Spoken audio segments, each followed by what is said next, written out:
and welcome to Quality of Life Radio, hosted by Lisa and Nancy, editors of BigBlendMagazine.com. The gong has spoken, man. On today's Quality of Life show, Olan Christopher Bell, better known as Chris James, the co-founder of the 70s hit-making soul group The Natural Four, is on the show to talk about his memoir, Music Saved My Life, From Darkness into the Life, My Life as a 70s R&B Soul Singer. And oh my gosh, I can't believe I didn't know The Natural Four. I mean, I know him, I was born at the time they were rocking it everywhere, but the music to me is incredible, and his story, holy cow, man. I think it's badass. I think if you'd been raised in this country, you probably would know them.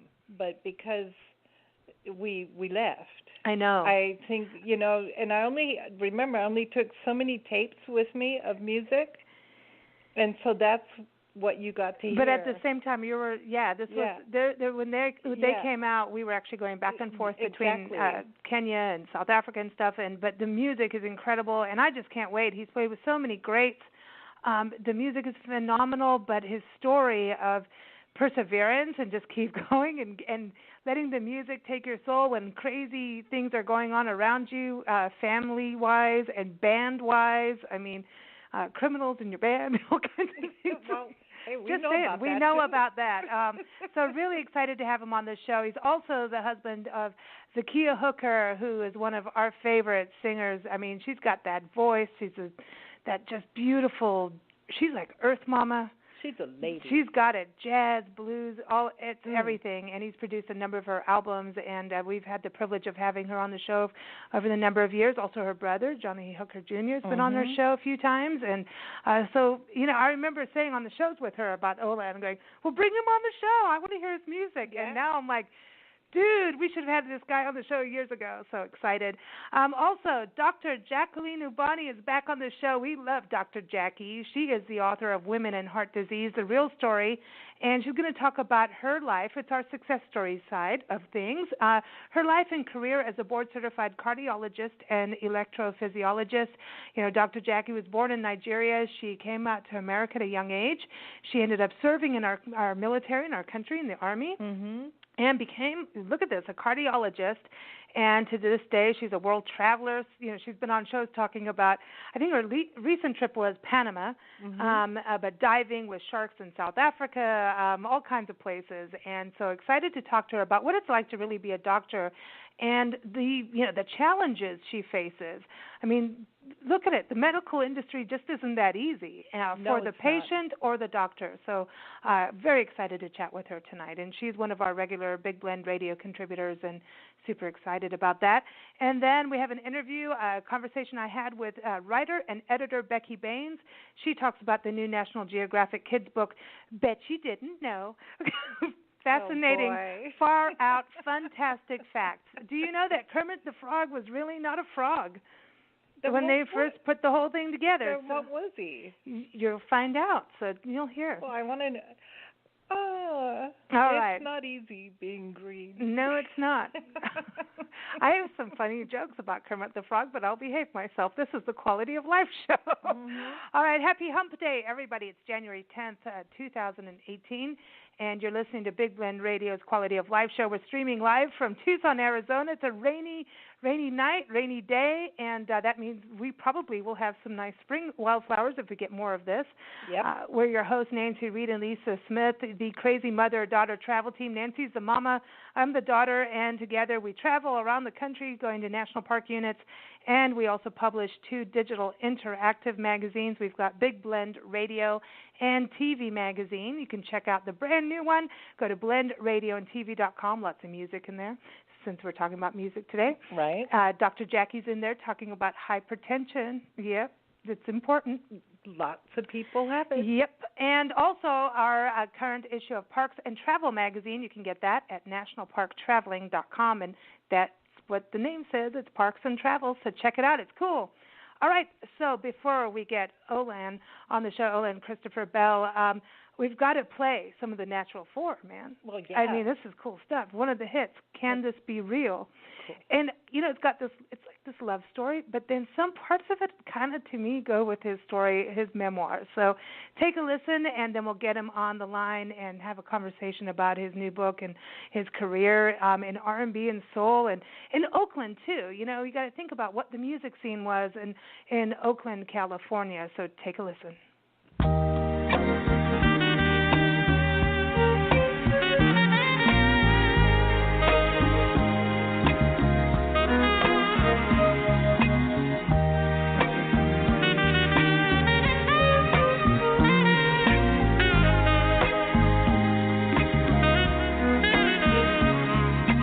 I've always been the kind of guy who could handle almost anything. I've had money and cars, expensive girls and bars, and I've always had my own song to sing. Oh, but you came along, changed the sound of my song, and I've never ever felt like this before. Tell me, can this be real? This love is in my heart for you, baby. Oh, can it really be true? You changed my life so suddenly. I don't know if this is me or not, but I like the new me, my new identity. So don't you ever let the feeling stop.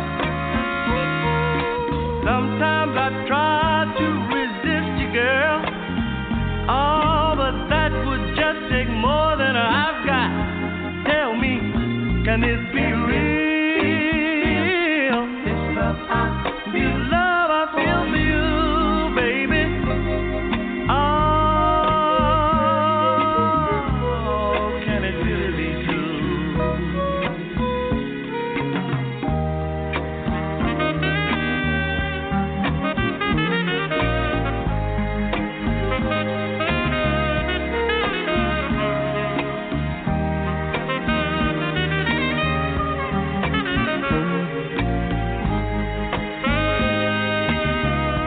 Tell me, can this be real? This love I feel for you, baby.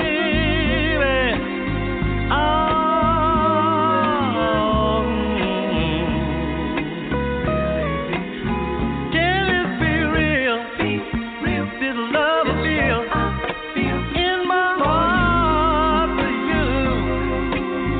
Hey, can it really, really, really be true? Really be true.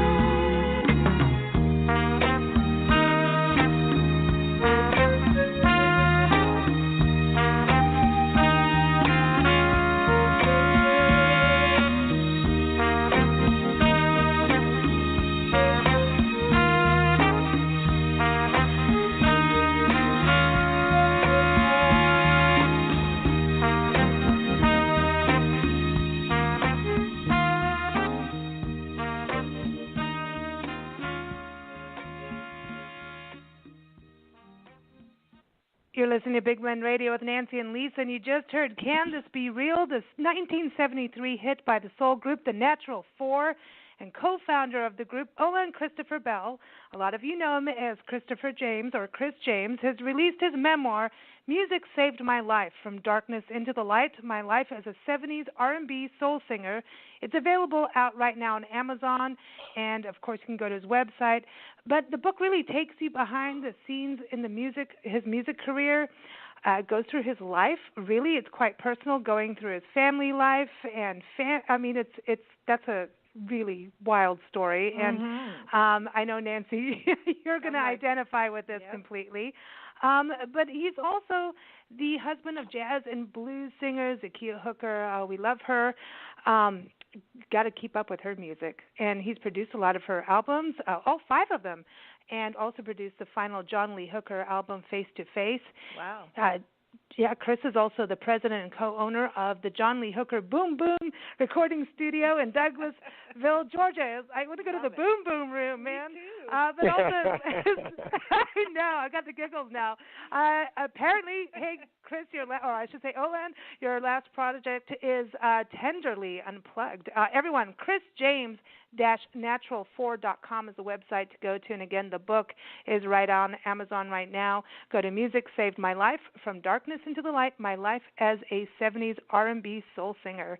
Welcome, Olan. How are you? Thank you. I'm fine. Thank you so much for having me. So now, do you have like a sign in your studio wall saying like is that the Boom Boom Room? No. I did one time in Oakland. I did, but not here. Yeah, in Oakland, reading about because I really geek out on music memoirs because it just really ties musicians together. Everyone can read Wikipedia all they want.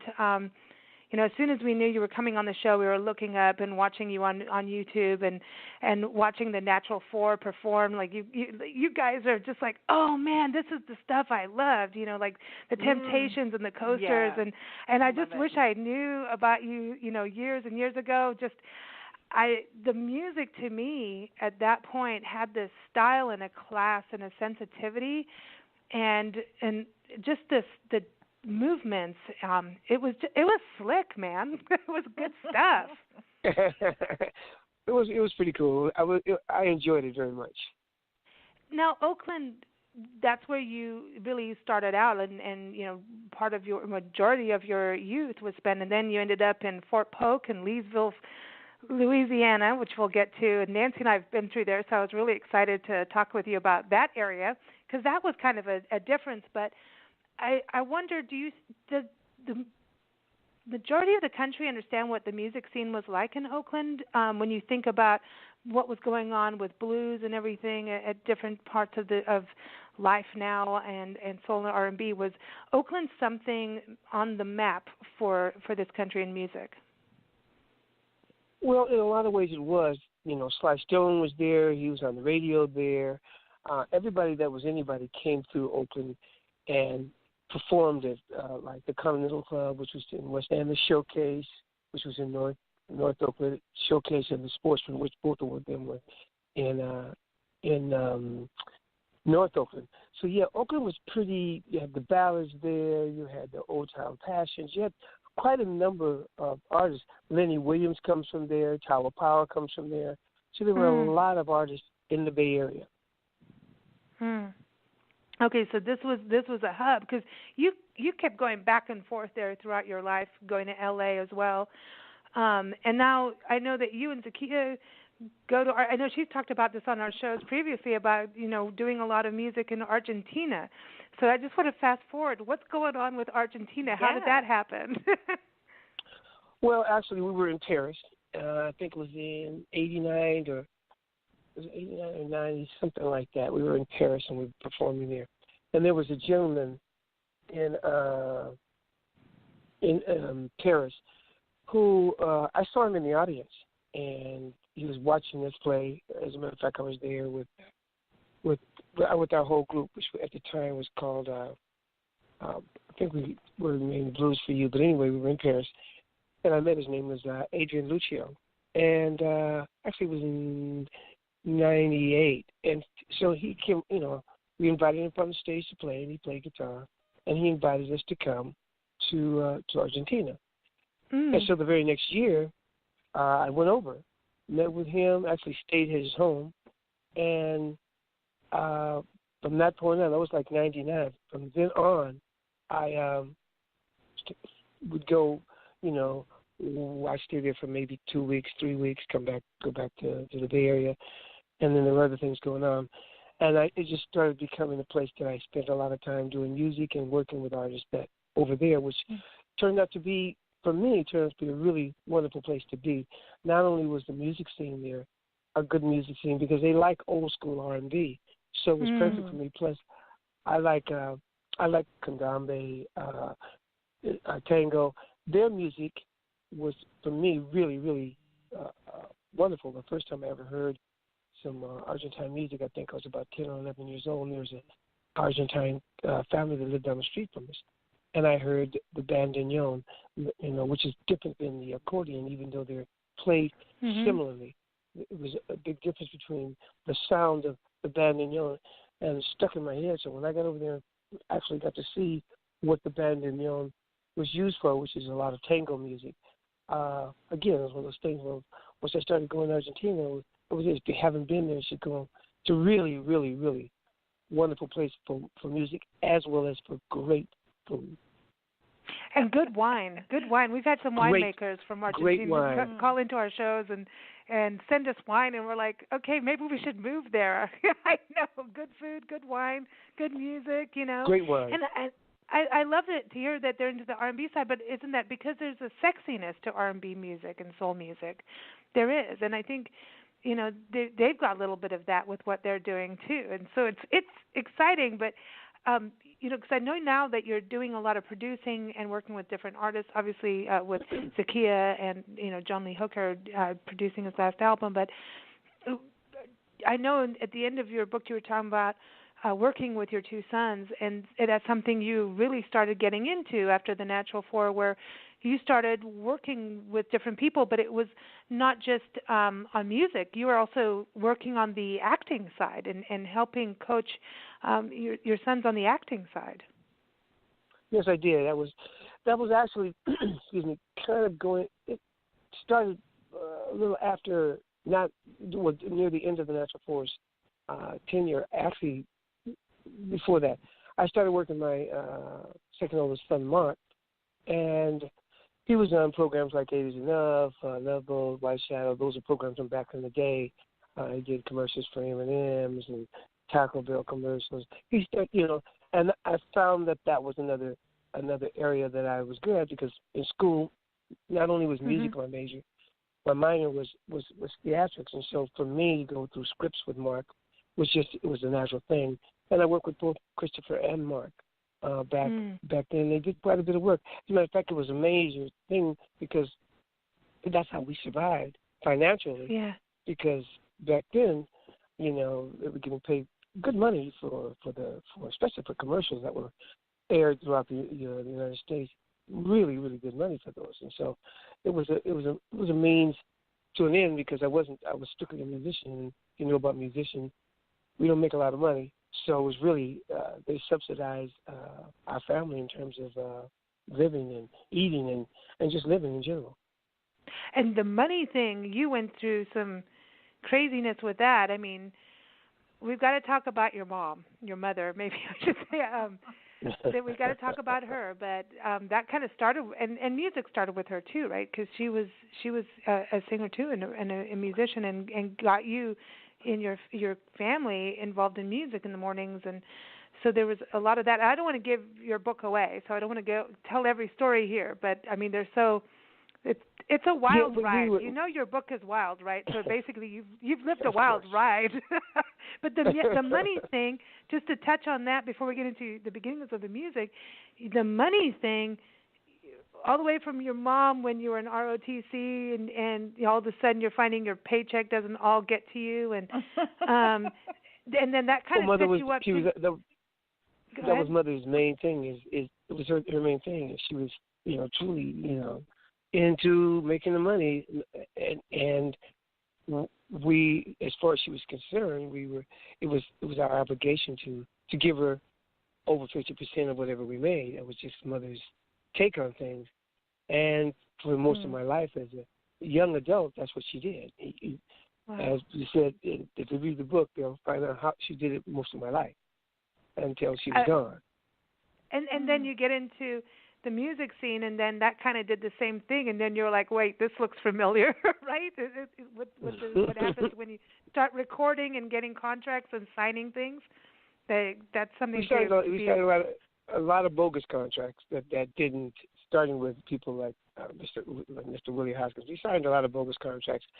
In my whole career, I've never really made any money from record sales, and we had records that did quite well, but we never saw any of the money. I never really made any substantial amounts of money.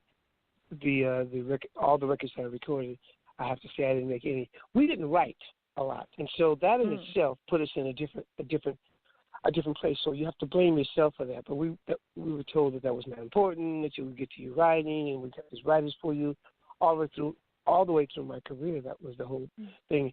And I wanted to sing, and I was looking at the long term. Had I looked at the long term, I would have realized that things would be different had I taken the time to find out about how things work.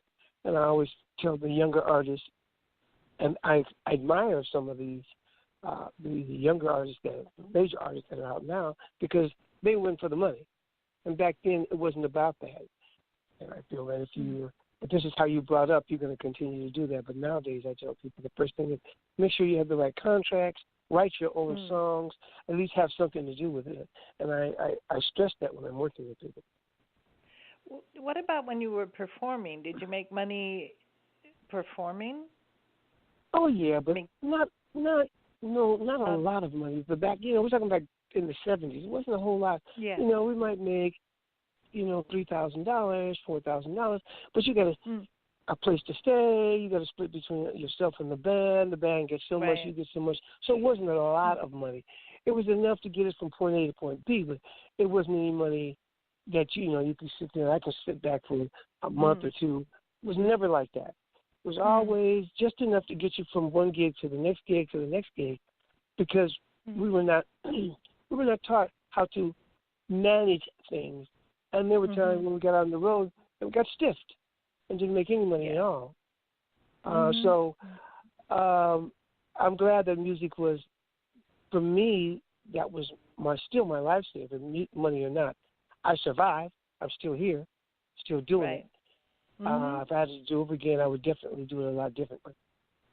Yeah, because reading your book, your story is like you are resourceful. You don't you went working. You worked with GM. You did newspaper routes. You did whatever you needed to do, and while you're doing that, part of your dreams are going, whether it's a romantic dream, your love back in Germany, and your child there.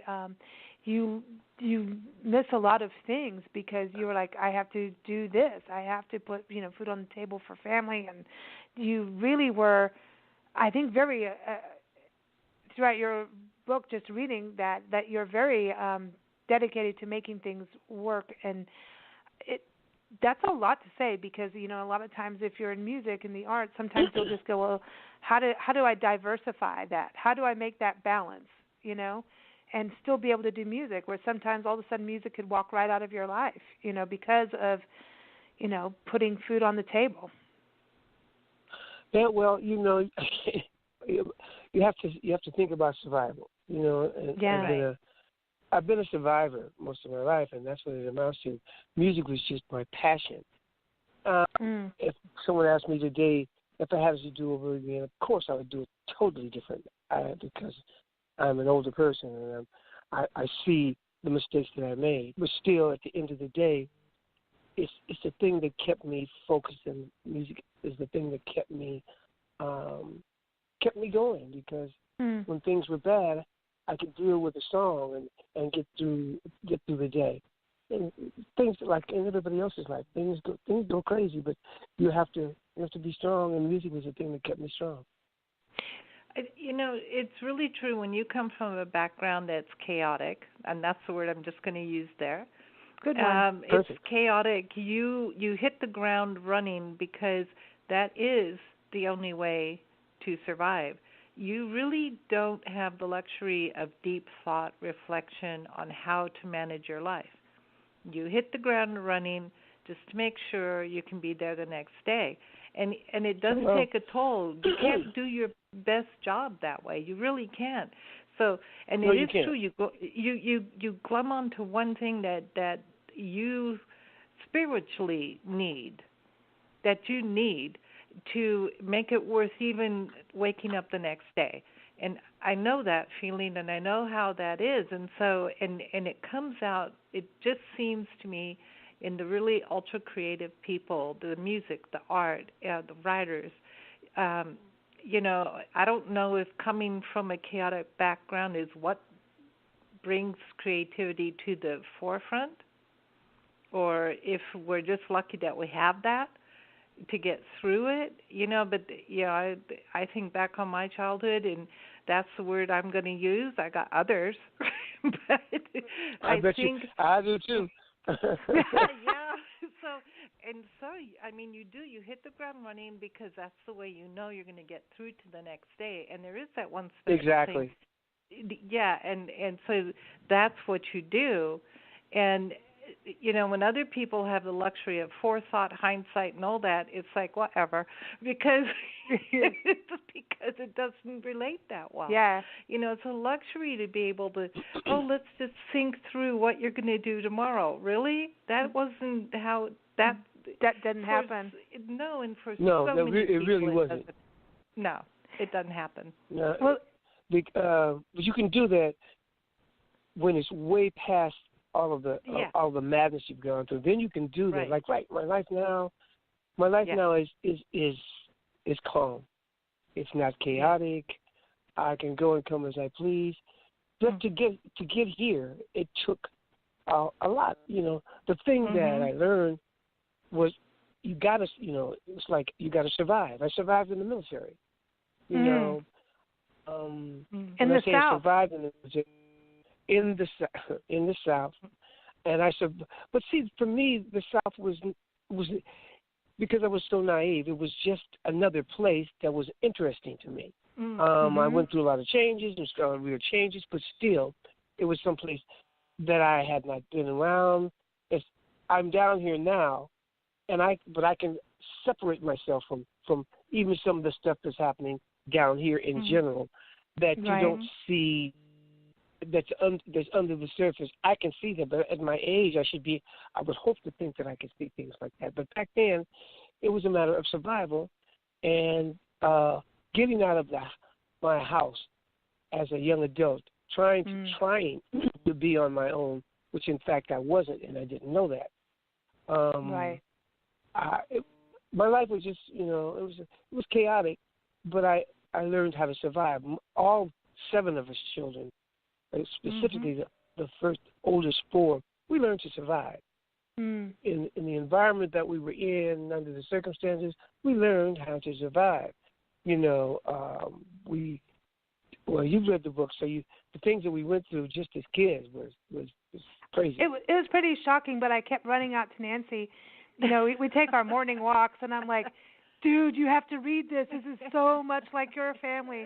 And then when, I was pretty blessed living outside of this country and from that, away from it. And she kept telling me, like, this family's, it's whacked. And then we came back, and I tried, and she tried. We thought maybe everybody's grown up. Oh, hell no. No way. Hell no. I learned the art of manipulation that old grandmas can do to everybody. Yeah. I had never seen an experience, and we lived through all kinds of stuff in Africa. I mean, we really did. And I know about survival, and I've been through some really crazy stuff. I'm trying to watch my language now. Yeah. But it is. No, I understand. Yeah, and then when I'm reading this, I'm like, oh, my God. I swear my grandmother and your mother knew They're each like other, this identical. manipulation thing, and Yeah. it is insane, except for your mother is smarter. She had some smarts, and she could run an operation. And the spirituality thing, giving people readings and being able to do That's funny. all kinds of things. I mean, okay, I have to bring this up. So just describe your mother. I don't want to say anything because it's your mother. Describe my mother? Yeah. Oh, she was a very controlling, manipulating person. I don't even know if I put this in the book. We would know we were going to get in a lot of trouble because we would hear Mother and whistling as she was coming from work. We could hear her whistling down the street, and we knew, determining what whistling was, that we were going to get, the switches were going to be pulled and we were going to get a behind beat because she had a certain whistle. That's how manipulative Mother was. And my whole life was spent. My grandfather was not in the house. So was my mother, my aunt, granddad baby, my grandmother, a couple of so most of my life was spent with women, no men. to speak of except my stepfather was in the book about him, and forget that being somebody to give me some type of a major masculine image to tell me, look, here's what you need to do in terms of life and blah.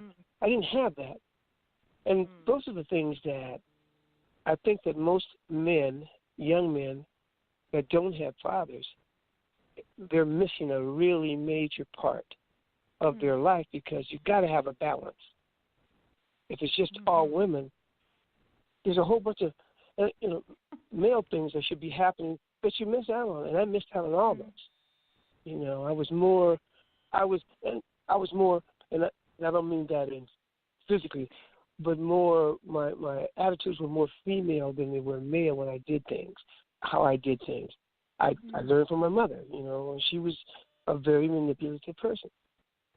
Yeah, manipulation is key. That is she had it to the art, like, my grandmother too, and it's pretty shocking, because it's like, wow, this conspiracy thing of how it works. It's mind blowing, but I think that one of the things I think is important that people do read your book for, definitely it's a fascinating read, and by the way, I really think it should be on TV or on Netflix or like in the movie. Thank you. It needs to move forward from this, because I think so many people are still going through this kind of thing. For sure. I think our country is really kind of messed up with how we all communicate and understand, and we haven't moved too much. In some ways, we really are making some shifts, but I think that sometimes you don't realize where you're at in a household or in a family, and you are being manipulated all the time, and then you question the manipulation. It's a form of abuse. But there's a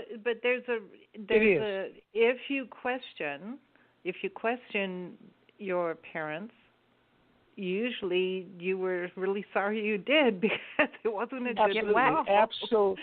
Absolutely. It was not about questioning whatever mother said, whatever it was. This was the law. Period. Yeah. That was it. That was my problem, because I would always question, then why? Yeah. And of course, punishment came. It was just her practice, and it was like I couldn't keep my mouth closed because I would always ask the question, but why? See, you're just like Nancy. I can't wait for Nancy started reading your book, and she goes, "This is like the TV show Shameless." In a way, like this. With the manipulation. In my dad had 3 wives at the same time, and and each of them had 6 kids, and they named them all the same as much as they could if they were all like. In my family, there were 3 boys and 3 girls. In the other family, it didn't work out quite like that, so they had to think of a new name. There's a lot of Nancys. So there's a lot of me running around. But in our household, my dad was the king, and my mom would serve you up to be smacked around by him in order. I don't know. You talk about the whistling. I got the hum. Yeah, he had the paddle. Right. And we had this paddle. A ping pong paddle that they named Chester. They drew this big face on it with great big teeth, and my dad drilled holes in it so there would be no air resistance when he hit you. So oh wow. I know, and even knowing that, I could not shut up. Like something would happen and I would say something. The rest of my brothers and sisters knew to shut up, but Dumbo here just kept on objecting and saying, this is wrong, this is not right. The word why. Yeah. Yep, that was me. That was me all the time. See? And there's just something about it. I mean, I guess it just, what is inside you, and then the result was, as soon as I could, I went halfway around the world just to not be anywhere by anybody I ever knew while I was growing up, even the rest of my family, all that. As soon as I felt Lisa was old enough, she was 1.5 years old, I left. And I went halfway around the world to live in Africa. In the bush. In the bush. Just to, I got to wipe this out. And it's still with me. Right. But right. Yeah. Is that why you went to ROTC with that? Well, actually, as an adult, that's one of the things that's one of the reasons that I was glad that I've been able to travel as much as I've traveled and spend time in Argentina. Because when I'm in Argentina, I don't have to back it up. The reason the book was written was not because I sat down and said, okay, I'm going to write a book. The reason that the book was written is because I was going to a psychiatrist at the time. And he said, look, you need to put this stuff down. He gave me meditation tapes. You need to put this stuff down. And I put it down. And Zakia was really encouraging. And a couple more of friends of mine said, hey, man, you need to make this into a book, because that was not my intention. That was not something that I started out to do. I just was doing this for my own personal helping me to get past certain things. And, through, as I said, through Zakia, Tony Cook, a guitar player, good friend of mine for over the 25 years, they said, man, you should put this into a book. And that's how come last year I finished it. And it took me over 20 years to write this, because it was more therapy than it was me sitting down and putting pen to paper and writing. That was not my objective. I was just trying to get past, trying to figure out. And my psychiatrist, Dr. Smith, and this was years ago, said you need to write this down so that you can at least see what you're saying, and deal with these things that you have. I was always angry. When I met Zakia, I was always angry. I had nightmares up the yin-yang all the time. And writing it down really helped me get past these things. And so, so people who are listening understand I didn't sit down to try to do a book like everybody's doing. That was not my idea. It was other people. Because it took a lot for me to really, because my book is personal. It's I'm telling you a lot about everything. It's hurtful. Yeah, you're incredibly real. I mean, that's why I said about, can this be real? Like when I'm reading, listen to that song, and then I read this, I'm like, reading your book, to me, you're very, very straight up honest. There's no BS around it. It's like, this is what happened, but also your personal thoughts of understanding. And I think that's what's so important for people that are going through these things. Like, I think it's an important read for people. All people need to do it. And the one thing too, you went through a lot of crap, and I think a lot of people go through a lot of crap, but you have skills from it too. You're able to identify bad people. I'm having a real hard time today with my language. But I was like, sorry, quality of life show. But you were able to peg people like immediately, understand their aura, their air of like, Nancy has it too. If someone she gets the hair up the back of her neck, I have it too. And it's like, and people, you as a survivalist have this instinct that is something that people need to learn, because people were tuned off. And I wonder how that feeling merges with music, because music is all feeling the senses. Isn't that kind of doesn't that float the same boat? Yes, in a lot of ways it does. It's just like the original Natural Four, which was Perkins, Johnny, Allen, and myself. The original, we were totally different than Steve, Daryl, and Delmas. That was a real bad mix from the time, and I'll say this anyway, from the time that Delmas came into the group. Wow. That was a big. It was like I knew there was going to be problems. I mean, this guy came straight out of jail, straight into the group by Mr. Willie Hoskins, into the group, and from the point when he stepped in, it was, this is going to sound strange, but it was almost like I don't want to use weird terms, but it was almost like the devil stepping into the group. I knew that we would get over.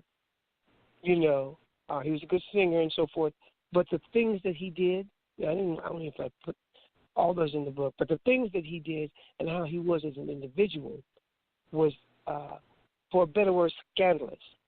But we were getting ready to do a tour. I know I didn't put this in there. And that's how he ended up being in the group, because he was not somebody that I really would want to deal with ever.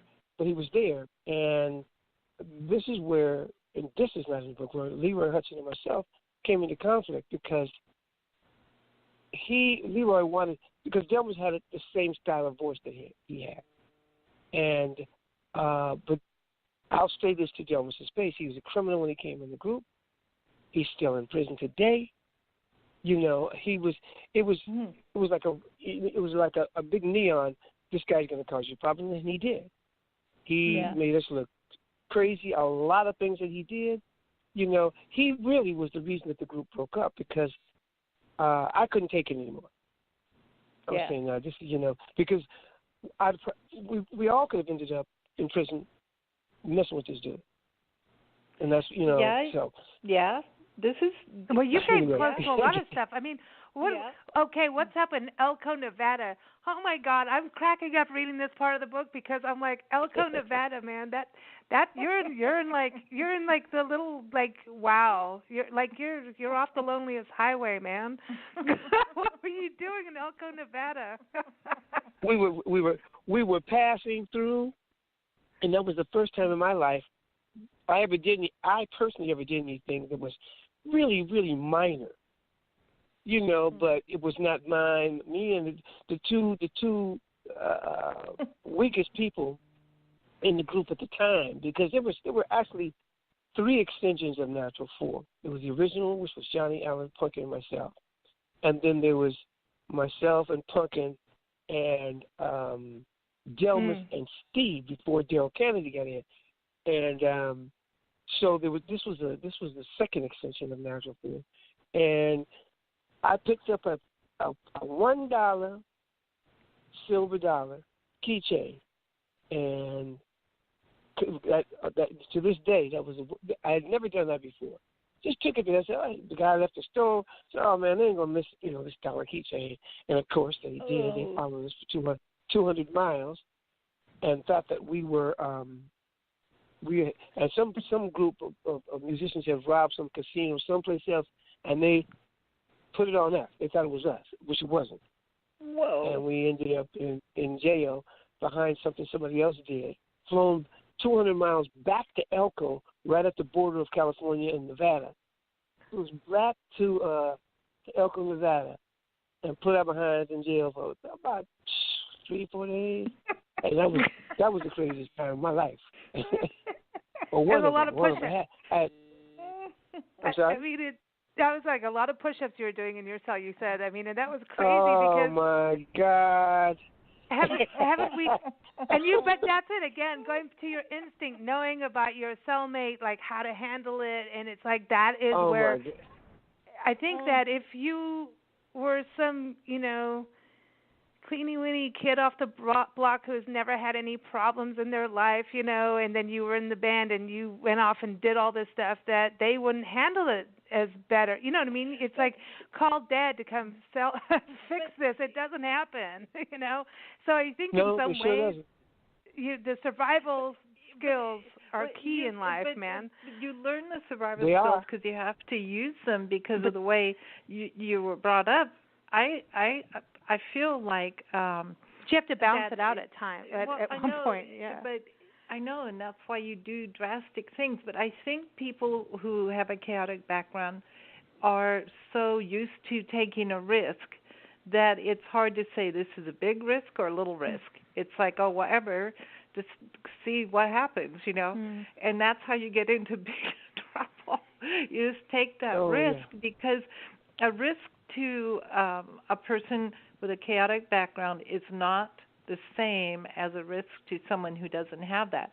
The person who comes from the stable background will look at the risk and go, I'm not doing that. Are you kidding? And the other side will go, yeah, let's go for it. Let's do it, man. Yeah. And so I don't know if it's a good thing or a bad thing because, it's reality. It's reality. Yeah. Good you point. have to deal with the situation at that time. Yeah. Some people do well, some people don't do well. But, I've learned to be very methodical about certain things now. And as you get older, obviously things change. As I said, I'm glad that I wrote this stuff down, and that it definitely has helped to purge me as a person. As I said, I used to have nightmares all the time. Yeah. I mean, really terrible nightmares. I would scream, I'd jump up, I'd go flailing, and it's been a long time. Every once in a while, every blue moon, I might have a nightmare. But I guess it'll basically depend on maybe if I watch some stupid movie. But I don't have them like I used to. I used to have them almost 2 or 3 times a night. I mean a week. Mm-hmm. And that's not happening. That's not happening anymore. So I feel good. I think we should get together and make a sitcom with your mom and my mom. It'd be really funny. Yeah, because there would be really funny because I could see them duking it out. No, I know. I mean, I think we should do a whole show on this and because I could see them. No, but I could see them like living like in the same apartment building and manipulating against each other. Who's going to be the power queen of the apartment building? I don't know, but your mother wins because, like, I don't want to give the story away on your daughter or anything because think it would be funny. Because, like, people have to go read about that. Like, all I can say is, are you glad DNA is around now? Like DNA tests? Mm-hmm. Not DNA tests. Like, what do you think about that? Yes. I think that I really think that was one of the best things that ever happened because something else I didn't put in here. When I was I won't tell what happened. When I was in Pasadena, we went to the doctor, and to show you how, even though I may be methodical in some things, I was naive in a lot of reality, and I know that I was, because I went to the doctor, and I was going through changes about my daughter, my niece. I was going through changes, so we went to the doctor and asked them, can you help? I asked him, can you help me get this squared away? And my daughter's mother got to the doctor, okay? And so I went back to get the information on it, and this doctor, he BS'd me the whole time because she got a chance to talk to him before I did, or after. She talked to him after I did, and he just kicked me to the curb. It's like, oh, no, man, don't worry about it. Everything is cool. Until I got back to the Bay Area and did the DNA. That was in '88 when it first came out. So, I'm glad DNA is around. It's really exonerating a lot of guys that have been... and a lot of people in prison right now, too. That's a huge... Hello? Huge thing. A huge thing. Huge thing. And it's like, hello, all you people that put people in prisons because you make money off of it for, like, somebody smoking a joint or, cover up for somebody else who did the crime. The private prison whole thing, I mean, what could be more wrong than that? And you see really, people still, we're still fighting it. We're still fighting these making incarceration of people into a business. Really? But it's still happening today. As we're finding new cases come up. It's like a fight. The DNA is proving this. It's like we have to keep proving science is right, and like I don't know what to do about that. But that's all. I know. It's like we all go to school to learn certain things, and then our government does the opposite. I know. It's like whatever, man. Like what the heck? But I do have to bring this. Go ahead.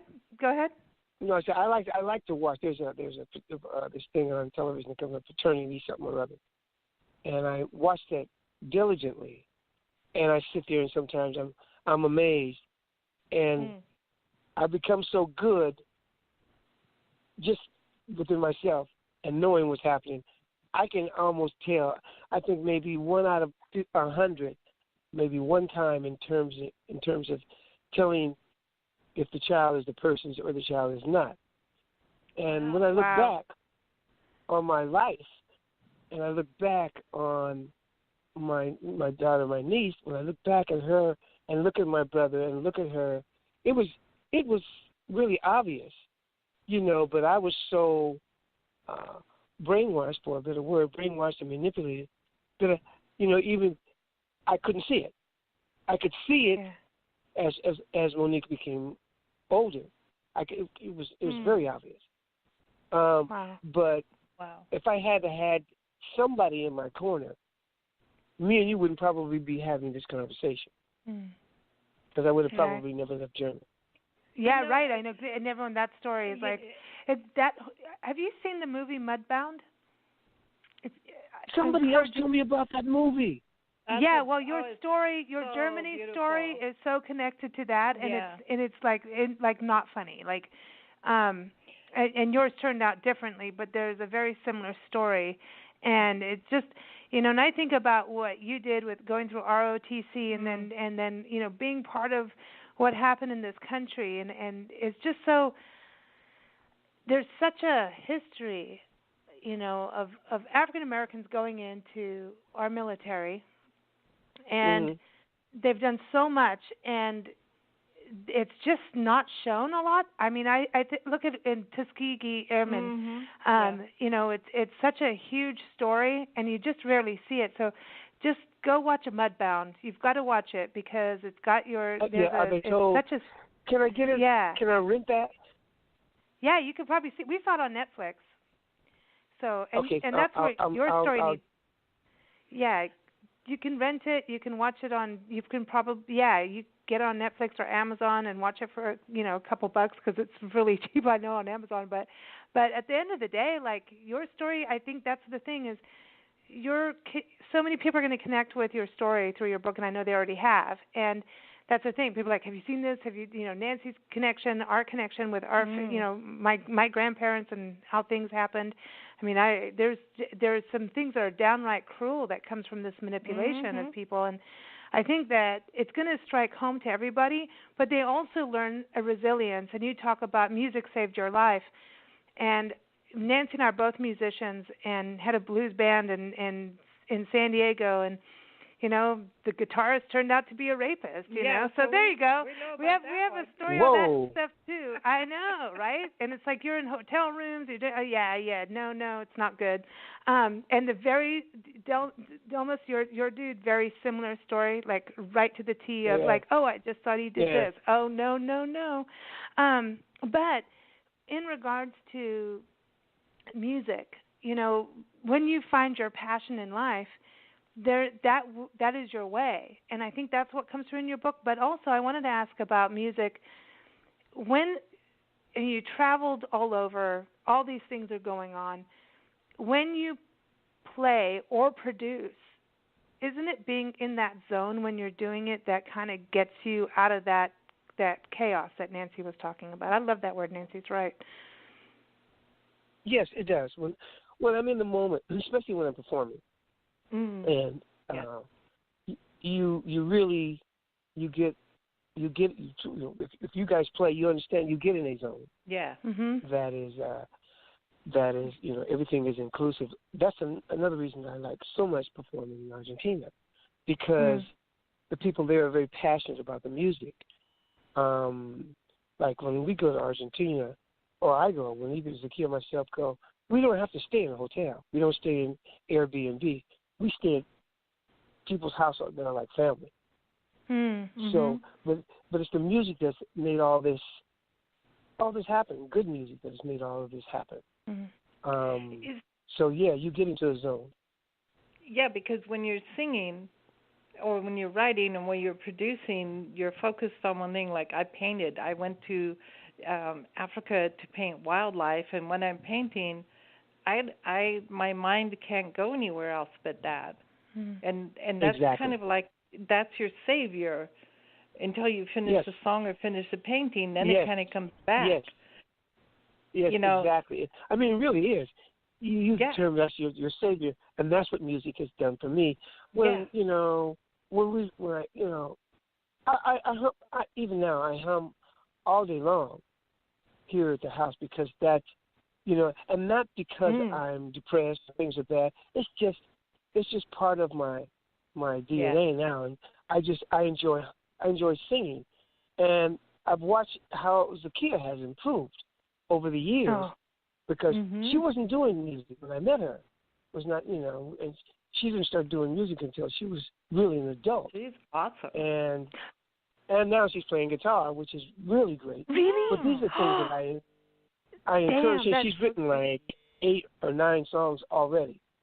But this was in her, and it's come out, And when I say she plays, we're not talking, she's not B.B. King or Buddy Guy.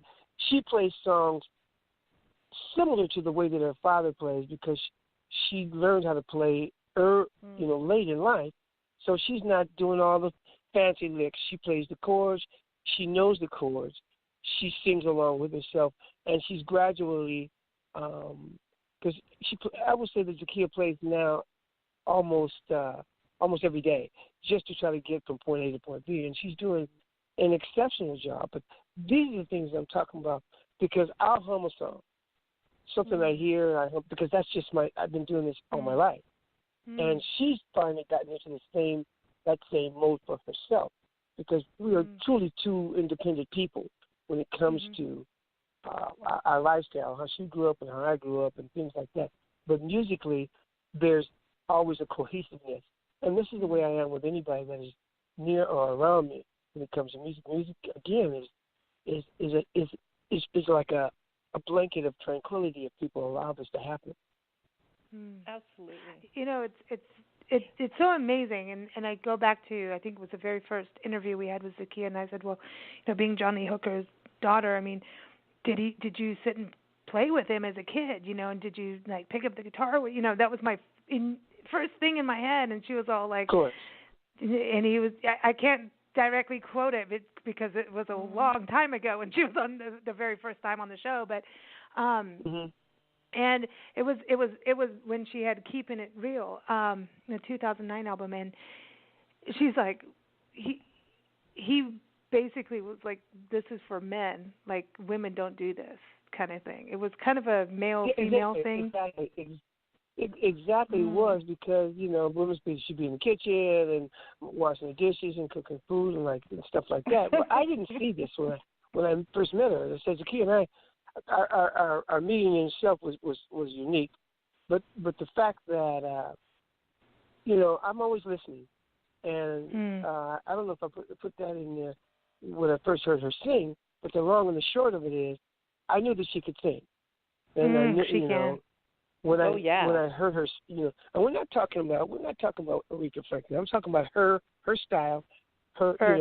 It's upsetting to me that as many projects that she's done, that she has not been recognized because she's solid. She's very solid. She's a very good showman. Yeah, she's a very good showman. She does her job. I won't get off of that, but the bottom line is she should be getting more credit than what she's getting, not because her and I together, but because you guys keep bringing up Keeping It Real album. It was that whole album, for the most part, was done in Argentina. Yeah. With Argentine musicians. And just to be able to do that, that's me. I like a challenge. Okay, I'll have you guys play our kind of music, and it worked perfectly. I knew the pieces put in there to make it sound, and Keeping It Real to me so was Flavors, a good album. So was Another Generation, and the last one. All of her projects. Yeah, in the movie. All of her projects were good projects. The bottom line is, people don't really want to give her credit because they think it's a male-dominated field, and she didn't start when she was 17 or 18 years old.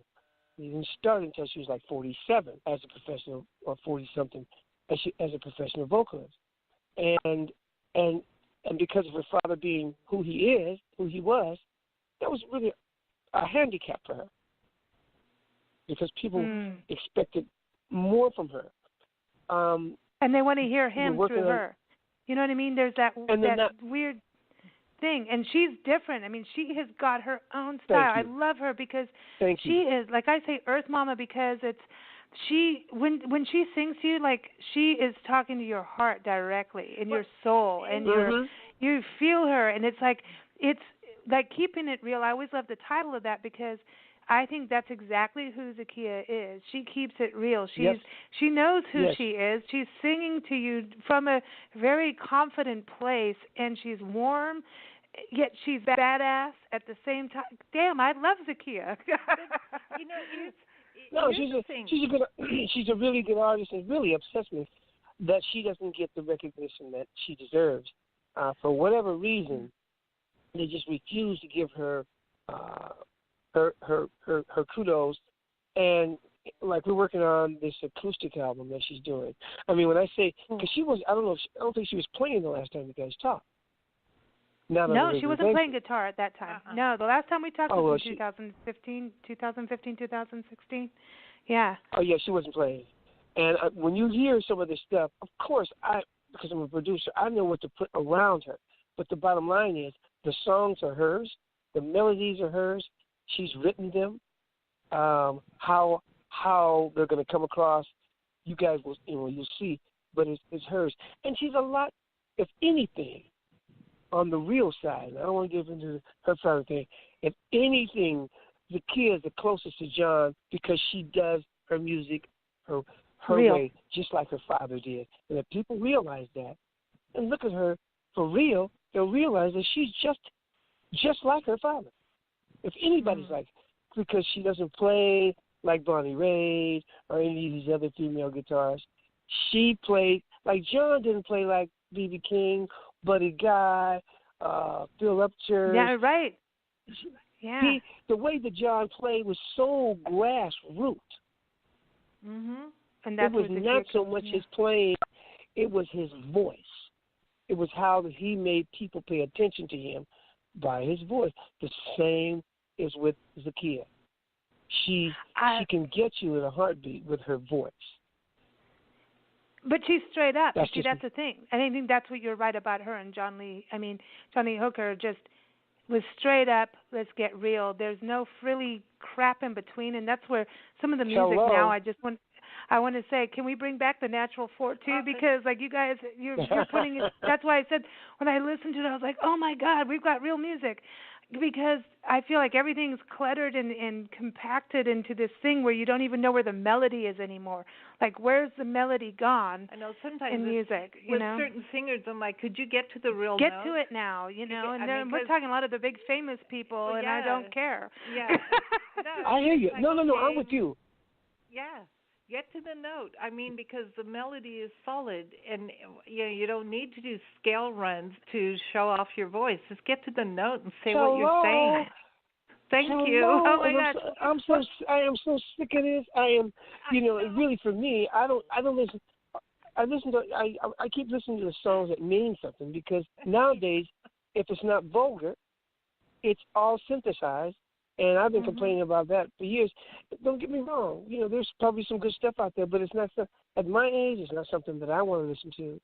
I mean, I'd rather listen to jazz from the 60s and 70s and 80s. I'd rather listen to jazz than to listen to what's out there now. It's all about how quick you can get it done, how you can sample this and put the DJ style. That's not me. To me, it's like there are DJs out there that say that they are musicians, which is the craziest thing in the world to me. Right, I say, what can you play? I'm a DJ. I'm saying, you're not a musician, though. You're a musician. No, you're not a musician. You play records. I can go home and do the same thing that you do with records. But to be able, can you create something? Yeah, push a button. You clowns. But that's just me. And I hate to say this, but we have to run. We're keeping a doctor waiting right now, and we can't do that because she has patients. I'm so sorry. No, I don't want you to feel bad at all. No, but we have to run, and we want to play Baby Come On, and everybody's like, Baby Come On. But such a pleasure having you on the show. You and Zakiya are always welcome anytime, and we're going to be doing some special music shows and this year. One is about the blues, and I think what we should do is I've got some other blues ladies, jazz ladies who I think we should have a women's jazz and blues and R&B panel and have them all on together because I think that it's absolutely like what you're saying about not being heard as much. And I talk to women in music all the time and ask them, and some don't care, and some are like, no, this sucks. We have to do all these different things. We have to, pretend our manager, which is me, is a man and give him a different face, or something like that. So, that just happens in business. I was talking to a lady that wasn't in music actually, but there are all these things that happen to women in music, and I think we should put more of the spotlight because look at Sister Rosetta Tharpe, for God's sakes, man. Come on. Hello. You know, thank you guys for having me. Thank you so much, and thank you for writing your book. Everyone, you've got to go and get it. It's on Amazon. It's called Music Saved My Life: From Darkness into the Light. My life as a 70s R&B soul singer. It's on Amazon, and also go to the website chrisjames-natural4.com, and we're going to play Baby Come On, one of the hits again from the Natural 4. Thank you so much, Olan, and please give Zakiya a hug for us and enjoy your dinner. You got it. Okay. You got it, John. Take care. All right. Bye-bye. Bye-bye.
Everyone, Baby Come On. That was the Natural 4, and we just had Olan Christopher on the show with us, also known as Chris James, and Olan Christopher Bell, that's his full name, but Chris James, as he's known from the Natural 4.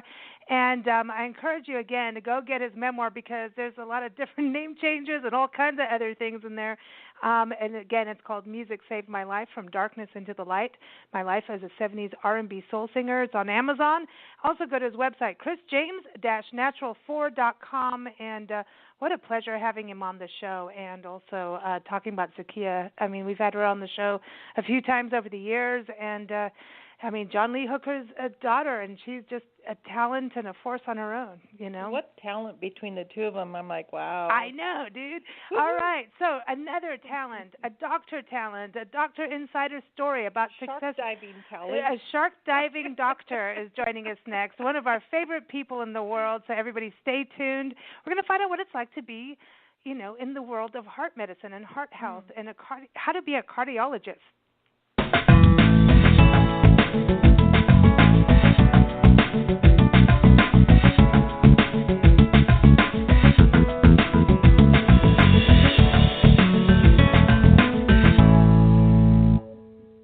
Dr. Jacqueline Ubani is a board-certified cardiologist and an electrophysiologist. You never know what could happen with that. She practices in Orange County, California, and she's back on Big Blend Radio today to share her Doctor Insider success story. We first met her back in, I think it was late 2016, actually, when her must-have book, and I mean it's a must-have not just for women, but for men too. It's called Women and Heart Disease, The Real Story, published back then, and it's available on Amazon.com. Everyone go get it. Since then, she's become a regular guest on Big Blend Radio, guest expert, contributor also for Big Blend Radio and TV magazine, and she's been teaching us all about heart health, things we never knew, from the point of when a woman is having a heart attack, things that, you know, we always say, it's pretty obvious when a guy is having a heart attack, but not so much for women. It's apparently very, very different, and she's taught us a lot about that. She's also taught us the importance of regular exercise, ladies, and if you're going to have wine at night, you're only allowed a 5-ounce glass. We've been talking about that since day one with the 5-ounce rule. We've also talked about all of her world travels, from diving with sharks in South Africa to her recent trip to Panama, and she may have been somewhere else since then, who knows. But it's been such a pleasure having her on the show and even on our Big Blend Radio parties. Go to her website. It's womenandheartdiseasebook.com. Again, as I was saying, it's invaluable for women, but also for men, so that they can know about all the women in their lives and understand what, you know, the signs of a heart attack, and also understand heart disease for women, because it is different. And you can read her articles and listen to her past interviews on blendradioandtv.com. Welcome back, Dr. Jackie. How are you? I'm doing well. Thanks for inviting me. It's always a pleasure to be here. Well, thank you also for waiting, because we were running a little late on the show today. It's just sometimes that happens, and we appreciate your patience, which is a word. We gave you 10 questions to ask for our website, and also for our next issue of Big Blend Radio and TV magazine, your 10 questions of what it's like to be a doctor, your ups, downs, challenges, and inspirations. And you talk about patience throughout those answers of those 10 questions. So did you practice that waiting for us? Well, you know, it's one of those traits that you have to be a good doctor. So, yes, I'm good at patience. Yeah, you are. You rock. Number one, like, I remember the first time you came on the show, we really didn't understand, you know, the whole issue with heart disease for women. I think we just keep going, heart disease, it's the same for men and women, and you really have. I know for our listeners and for our magazine readers, for Nancy and I personally, changed our lives in looking at what we do. Looking at my belly, I go, Dr. Jackie won't like that if I say, you know. So you've changed our lives. So I want to thank you for that and being part of what we do. We've got a next few years. I mean, we're in our 11th year of radio and 21st year of our magazine. So I know you weren't able to be with us on our anniversary party because you were working, being a doctor. Yeah. But we had a Magnum. I'm sorry. Because we turned 21. But you're part of that. You're part of that, and we appreciate it. But I want to start talking to you about the beginning of your life. Your life started in Nigeria, and I think this is very important for the success that you've had, and for, I think, currently people maybe should really understand your story. So you started off life in Nigeria. So tell us, I know sometimes we've covered this a bit on the shows in the past, but it's important. When you got to the States, what age were you? I was, I want to say 9, 10 years old when I came here from Nigeria. And Nigeria, by the way, like you guys know Napoleon Hill pretty well. You guys rock some. There's from I don't know. Just watching that Anthony Bourdain episode, watching like the. Yes, I know. It's fast paced, and yes, you saw that. That was good. That was very good. And very like looking at how people there are very resilient and moving forward, wanting success and taking control of their lives. You know, so coming over here to the States, when where did you first land? Like where was your first home here? Because I know you're in Orange County now. Yeah, my first home was actually California, Los Angeles, because my mom is actually from New York. She had family here in California. She also had family back east, but she did not like the cold. And after she lived in Nigeria for those many years, she wanted a warmer climate. So we decided to move to California. So I grew up really in Los Angeles. Right on. So then, now you're in Orange County. Wait, I know we all like the climate. You know, Nancy and I, we are not good at the cold climates. We went from England back from Kenya to England to South Africa because the England thing didn't. Yeah, then we ended up in Mexico again after Florida. So yeah, there's a thing. We get it. So then, did you think of being a doctor from a young age? Well, I've always excelled in science. I don't think it actually fully came together until I was probably in high school, when the idea of becoming a doctor, became like a reality for me. Much younger, no, I was just, good in science. My parents just enrolled me in all the science and math classes, and I did the math and science competition. So my life just kind of went in that direction. So when you look at being a doctor, did you think about like surgery and you might cut people open and go, nah, I don't think so? No. No, I never really had. No, surgery was not really on the top of my list at all. Even from a young age, I've always wanted to help women, and I actually went into medical school wanting to do OBGYN because I wanted to be this physician for women and all that stuff. But it just didn't work out for me that way. So I ended up with cardiology instead. But I've always wanted to just, be an advocate for women and, take care of women and things of that nature. That's interesting. And then, so you served in the military, which I'm sorry, it's still working. You served in the military for a number of years too. It was in the Army, right? Yeah, I was in the Navy for 12 years. Oh, the Navy. Excuse me. Whoa. You better get that right. That's a big deal. Oh. No, it was an there awesome goes my 5 experience. Tonight. That's right. I think you already had it. I did. Yeah. Happy hour here, even though it's quality of life show. Yeah, it's always happy hour here. But yes, I spent several. I was actually in the Navy for 12 years. It was a wonderful experience. I had. Really? So yes, I was a physician in the Navy, and I got to do some traveling. I lived in Guam for 3 years, so that actually started the traveling bug. Living in Guam and having to travel back and forth to the States or to Hawaii, medevacing patients back and forth, and those kinds of things. After doing all that, living in Guam and traveling all throughout Asia, it's just I've always loved traveling since then. Yeah, because it's so cool to meet other cultures and just like be different, and different foods, different people, different. Like what's going to happen? Walking down the street, different how people react is different, and then you're like, yeah, oh, man, this is cool. It's cool. Absolutely, I think it broadens your horizon a lot to, be exposed to different cultures, learn different cultures. You're less afraid of other people when you get to know them when they're up close and personal. You realize that they're human beings just like you, and you're less afraid of them, and less stereotypes and things of that nature. So I think it's a good idea to travel. Yeah. And when you were traveling and being in the Navy. In the Navy. We have to sing for you, yes.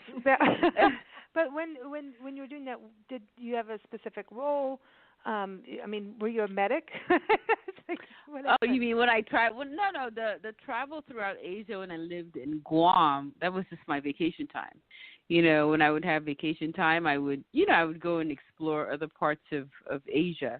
Because, Guam is this tiny little island in the South Pacific, just, right above Australia. So, you have access to Asia because I think I remember the flight to the Philippines or something was 2 hours, and to Hong Kong maybe 2.5, something like that. So you could do that on a weekend. So that's how I got to travel. For the Navy, I did medevac patients, transfer very sick patients from Guam. So Guam is a small island. They didn't have, it wasn't like a level 1 trauma center. There are a lot of services that we didn't have in the hospital. So for the very sick patients who required higher level of care, I helped transport them to Hawaii, to Tripler Hospital, which is the Army hospital there, for a higher level of care. So on occasion, I would have to get on a medevac plane with a ICU kind of patient and transfer them to Hawaii. Wow. That's you're like really getting into more of the emergency care side of things, right? So how does that compare to now as a cardiologist? And am I saying this right about what is the electrophysiologist? Because I just even realized what we put out on Twitter, I didn't even spell it correctly. I mean, that's a big word. Like, but I mean, are you doing emergency care through that? When you look at what you did in the Navy? Yeah. It's not the same sort of. So when you're in the Navy and you're a doctor, sometimes it doesn't matter what your specialty is. When they need a doctor, then you just have to perform as a doctor. So as a Navy physician, you get to do a lot. And sometimes you practice, you just get to do a lot. You're required to do a lot, so you do a lot. But in the private world, you basically practice what your specialty is. You're rarely called on to go on for an emergency or treat a patient emergently. You rarely need to do that. So doing that, though, is good experience, doing that where, you just have to be ready for anything. It's definitely a great experience for physicians. Definitely a great experience. So.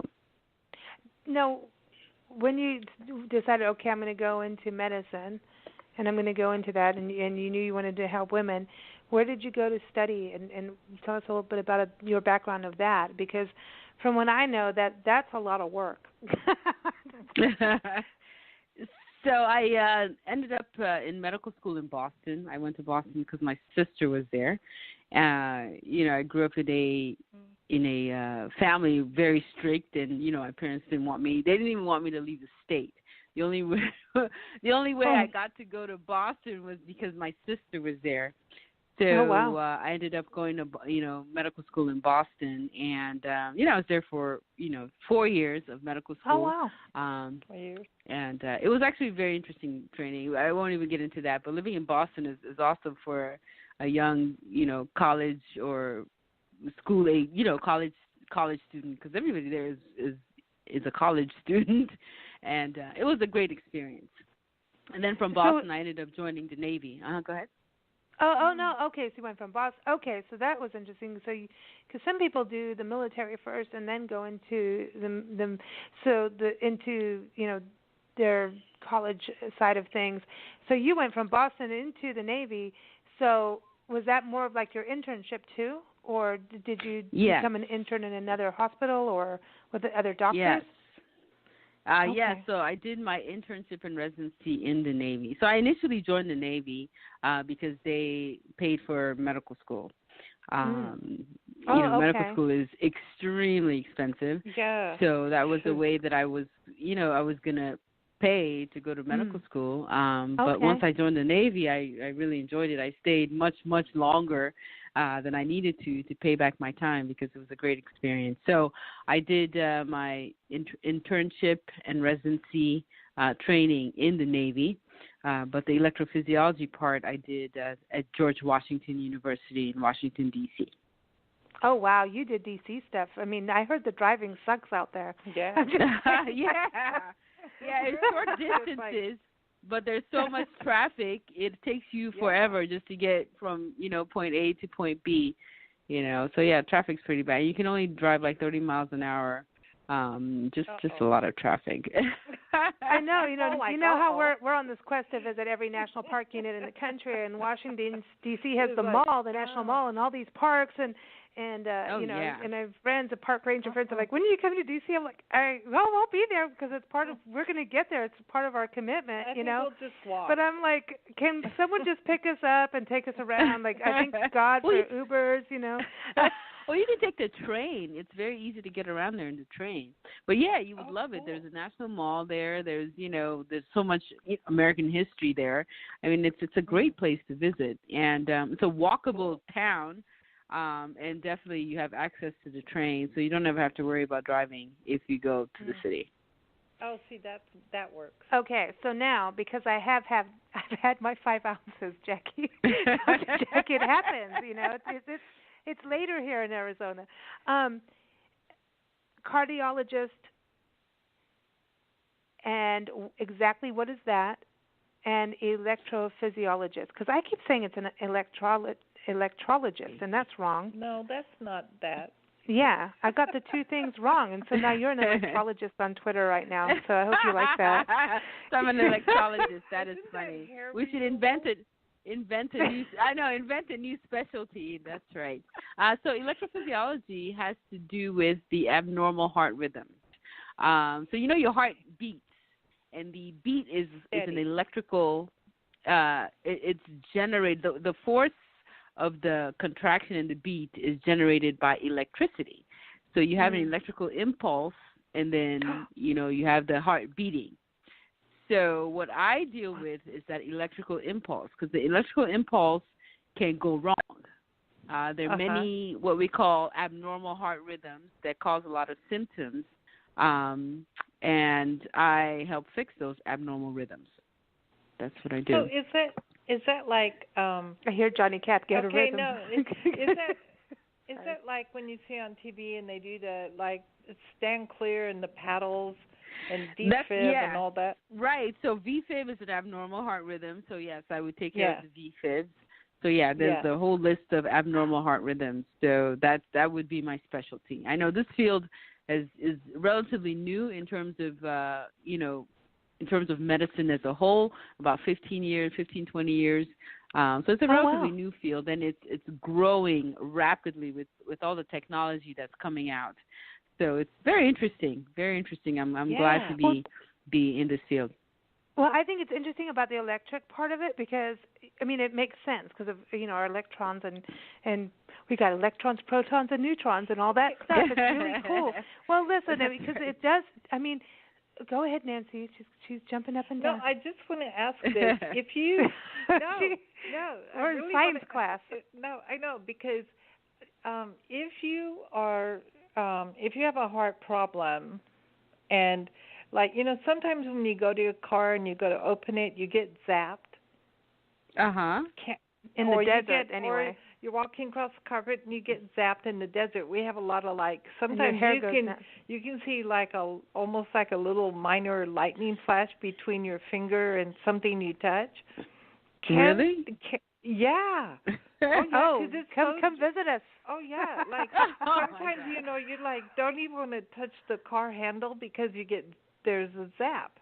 Yeah, we get zapped all the time. Yeah, and I'm just wondering if that could touch off a bad experience heart-wise for people because because it's like sometimes I'm like I don't want to touch the car again. Sometimes you feel like smoke's going to come out of your fingernails, but then there's some parts of you that says it feels good. No, but it's true. It's like if you touch certain things, you're going to get a little shock. Yeah, Go ahead. You got to come to the desert. You can touch certain things, and like your car door metal handle, and right. So sometimes you'll see people in Arizona touch their car handles with their rubber-soled shoes. Yeah. Instead, so we could do a whole video of people jumping back off their cars. Jumping back and forth. You get this zap, and sometimes you can see a little lightning flash, like little between- electricity. Yeah, And and I'm you can just smell wondering- smoke. Like you can smell it. Yeah, I'm wondering if people Wow. that have, you could get electrocuted Interesting. or like give yourself Well, a heart attack. I have a rod in my arm, so I always think that there's a conduit there, so like that could like do things because I have a metal rod in my arm. But this goes. Does an electrical shock, like a minor one, not like you put your finger in a plug, could it hurt a person? Their heart, like Their for heart? It depends on the proximity to the heart. If it's far away, probably not. And it depends on how much energy, or we call it joules, that you shock the person with. So unless you're really, really close to the heart, and you're using a lot of force, a lot of joules, then more than likely you don't affect the heart. Okay, so now, what about pacemakers? I want to ask about that because is that part of like the electric thing that you're talking about, like that electricity we create, and does that? What is that really, a pacemaker? Yeah, so a pacemaker is a little device that helps generate the electrical activity in your heart in patients who are not able to generate this electrical activity so that their heart can pump effectively. So it's just a little can that we put underneath the skin, and we put two wires in the heart, one in the bottom chamber of the heart, one in the top chamber of the heart, and it just sits there and it monitors. So if your heart stops beating for whatever reason, the electrical impulse don't fire, then the pacemaker will take over and fire the electrical impulses needed to help your heart beat. So yes, that would be an electrical abnormality that I deal with. So we call that bradycardia, or slow heart rates. When we lived in Mexico, we had some really dear friends, and after we used to go stay with them after we lived there. And the lady, Nancy, her name's Nancy, not Nancy, here. She had a series of heart attacks, and eventually her husband actually died of a heart attack. And apparently his heart was like a giant, like almost like not a football, but it was giant, like it swelled up so much. But she'd gone through that, and she had a pacemaker, and she'd also, through suffering a heart attack and other things, had short-term memory, like a short-term memory loss. So like you would pour her a cup of coffee, and she'd go, take a sip of coffee and then think she hasn't had that cup of coffee yet. It was wild, Oh wow. It was kind of crazy. But remember staying there, and in where they stayed in Mexico, they were. This is crazy, but you've traveled, so you know. I remember getting in the shower. Remember that, and getting zapped. Talk about being zapped while your feet are in water. They would have like an electrical cord into the shower to make it hot. And all of a sudden I got in, and this is what I'm talking about. With my electric rod, my rod in my arm, this metal rod I have from an accident, but I could really feel it, and it did really go through my entire body. And I was like, oh my God, this is, you don't stand in the shower, you're getting electrocuted. And Nancy gets in the shower. She got zapped, and then we told our friend, we call him the Commodore, and he was he in the Navy? I'm going to get it wrong. He was in the Navy. Yes, he was. Anyway, we tell him, and he freaked out because he's like, no. He gets in his shower, he gets zapped, and he's like, his wife Nancy's like, that could take her out. Like that, he was like freaked out because of her pacemaker. You could take anybody out. And being electrocuted. So I just want, it's wild. All these I just never thought of. I know we learned in science class about like electrons and protons and neutrons and all that, but I never really thought about that, it being like electric. So that's how you can read it, right? It's the electric impulses. Yes, it's electrical impulses, and that's what generates the mechanical force that allows your heart to beat. So yes. And so the pacemaker, like if she got zapped in that shower, that could have really messed with her pacemaker. If the joules were, or the force, the amount of energy was high enough, it could destroy the pacemaker, and it could, or make it malfunction. It would destroy it and make it malfunction, which you don't want, especially in a patient who is dependent on the pacemaker, Because if that pacemaker stops working, so does that person. So, yeah. Does the pacemaker like kind of wake up the heart, if I can put it that way? Like maybe your heart, it's going to beat so many times, and then it seems to slow down. So the pacemaker jabs it a bit and says, "Wake up." No, it generates the electrical impulse for the heart. If the heart can't generate an impulse, then the heart has a problem. The heart is sick. Mm-hmm. It doesn't ever recover from that. That's why you get a pacemaker. So the pacemaker takes over as the impulse driver for the heart. Wow. So no, the heart's not sleeping. The heart's just malfunctioning because it's quote unquote sick. Wow. So can you tell, like, Nancy and I need to learn more about this? Well, it's complicated. but it is complicated, It is very complicated. Absolutely. It is, and it's so good to hear, like, and try to understand this, because we're not doctors, thank God. Because I really want everyone to be healthy and go see you. So do you work with, people's pacemakers? I know that aren't they thinking about that becoming like a there's like a new, like you can control it by computer or something? Yeah, there's a big there's a big drama right now where the computer chips are flawed, and that includes pacemakers and your personal computer and all that. I know. Yeah, we have what we have now is remote monitoring, where you can keep this little monitor. It's about the size of a cell phone on the side of your bed, and every time you walk by it, it reads the pacemaker and transmits the information to your doctor's office. So in a sense, the doctor is monitoring your pacemaker or your defibrillator every time you walk by it. And so that's actually good technology, but people are speculating that, maybe that's not such a good idea because you can hack into information and turn people's pacemakers off. I don't think you can do that just yet. But, there are always conspiracy theorists out there. But that whole monitoring has revolutionized the way we take care of patients with pacemakers, more so with defibrillators, because we're able to monitor their leads, their function, the battery life, whether or not they're receiving shocks, patient's physical activity. We can monitor all that from our office. And we can catch patients who are... So could somebody hack into your heart and go make you love me? Yeah. But come on, put those emotions in there. Give it the emotion drug. That'd be so funny. Give it the love drug. No, but that's interesting what you're talking about, because I think you see all these news headlines, and how many of us actually understand how this is really helping, because I know we've talked about hypertension before and having a blood monitoring kit at home, a blood pressure monitoring kit, and using those.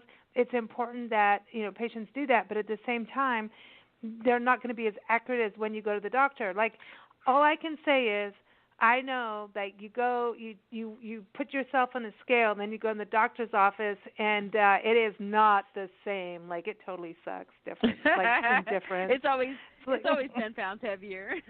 It's a rude awakening. No it's just like being on TV. Yeah, it's like, here it is. We're going to give you an extra 10 pounds just for having that 5 ounces of wine. That's a myth that you look heavier on TV. They just say that. No, it's because true. They want to be it's skinny. true. I'm going to write a song called "I Hacked Into Your Heart." Yeah, really. I know. No, don't freak people out. But I know exactly. That's not true. But this is interesting, because at the end of the day, you're able to even see people's blood pressure and how they're doing it, and that's something that a patient can't really monitor as well as this technology can probably monitor.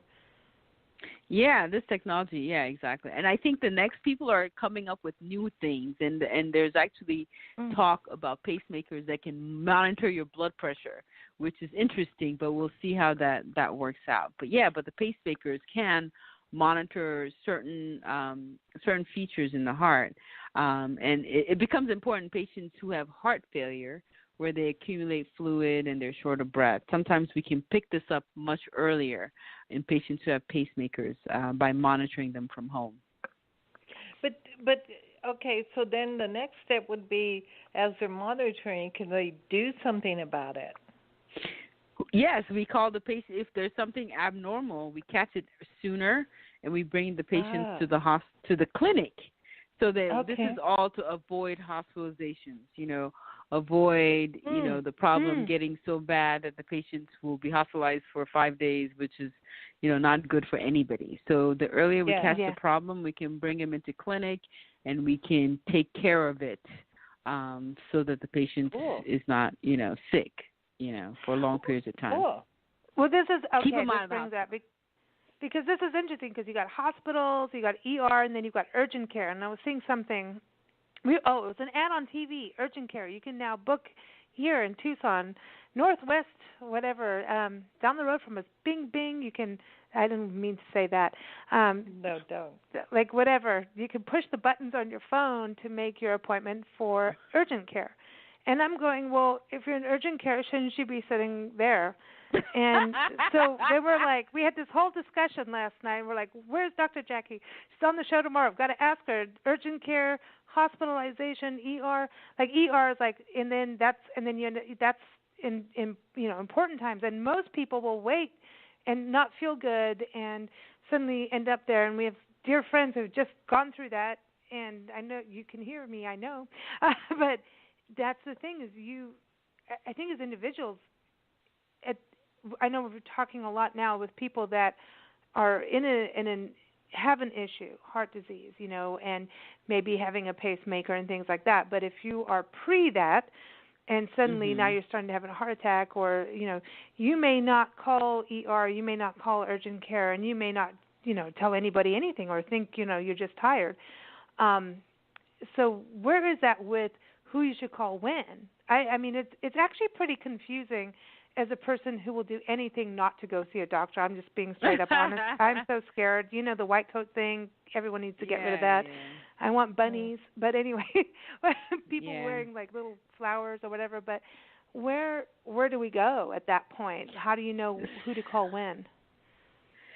So if you feel like you're having a heart attack, if you feel really bad, or if you do feel like you're having a heart attack or your heart's racing really fast, you feel like you're going to pass out, the emergency room is the place to go because they have the capability of taking care of high level of emergencies. Urgent cares can't really take care of, very, very sick people. They would transfer you from the urgent care to the emergency room. If you have something like a cold, runny nose, or you have a cut in your leg and needs to be seen, those things can be taken care of at the at the urgent care. If you're having a heart attack, you were in a motor vehicle accident, something is busted open, your appendix is busted, you need to go to the emergency room because they have the ability to act quickly. They're high-level physicians on call and available 24/7 to take you emergently to get whatever needs to be fixed right away. So that's why there's a long wait in the emergency room because there are non-urgent people there, in the and they room. And they triage, so they always have to pick the urgent ones first. So the non-urgent people end up sitting there for long periods of time, waiting their turn and getting bumped for the sicker people. Oh so wow! Those true. So those patients would do better in the urgent care. Yeah. This is important. I'm glad I asked this because I also saw on Facebook this thing was circulating around about like, if you have the flu, here's the real thing. Like, you do not need to go to the ER because you feel like you're dying. Because guess what? The flu means you feel like you're dying. You know what I mean? Like these are the symptoms. Like there's these people like don't clog up the ERs because it seems like. Honestly, and how do you feel about this? I know we've got your answers to your 10 questions, and you touch on this, the medical industry and the affordability of it. Where do you think we are for people? I mean, it's like, some people, we don't want to go anywhere because, hey, that's going to cost us this. I mean, because even you could go to the ER and you watch TV, you watch all these medical shows, and please tell me if you think any of them are accurate because they're not accurate. I knew it. Ward Heinrich, the attorney that comes on our show, he goes, listen, don't watch anything on there and think it's true. Okay, so the medical thing's not true either. Oh, no. All right. No. Well, but everyone goes in there, and you see all these people go into ER or whatever. You mean there's no cute doctors out there? Come on, there's cute doctors. There's cute doctors. And there's some cute nurses out there too. That part. Yeah, male nurses for me. But anyway, I'll take a. I'm just saying. but you watch all these things and you think if you go to ER and an ambulance is going to pick you up that it's going to be paid for miraculously, and that's not the case. You're going to get a bill. Oh, no kidding. Yeah, unfortunately, yeah, it depends on what insurance you have. They may pay more of it or less of it depending on what insurance you have. Yeah. Exactly. None of those things are free. Unfortunately, one hospital stay will cost a lot of money, and of course, the better insurance you have, the better your insurance, the less you would have to pay out of pocket. But yeah, it can get very expensive. It can get very expensive.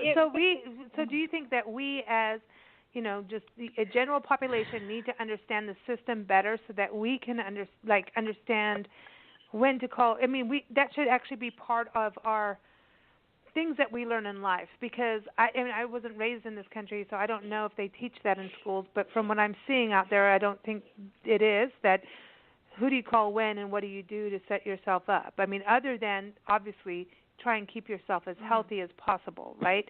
Which is what your book advocates for. But on top of that, do you think that society needs to actually understand how the system works? Because a lot of times we find out the wrong way. Yeah, no, I agree, because that can also help save some money. If you're not, learning when to go to the emergency room and when to either go to urgent care or something that can wait for you to see your doctor the next day. Those things are important. One, you don't clutter the ER, and it saves you a lot of money. If you don't need high-level care and you go to the emergency room, any emergency room visit is a very expensive visit. So if you know when to go and when not to go, it saves time, money, and it just makes you a little bit more satisfied. Yeah, that's true. So, so we need to be informed, and that's part of why you wrote your book. I mean, when did you decide I'm writing a book? I know we talked about this like a year ago, but it's different now. Yeah, I know. I decided because, let me just give a plug. February is you learn about heart disease, especially for women or Women in Heart Health Month. So anyway, in the month of February, I'm always invited to educate women at one event or other about heart disease. And every time I would speak, and I would, every time it would be time for audience questions, women were asking me the most basic of all questions, and I realized, women just don't know these things.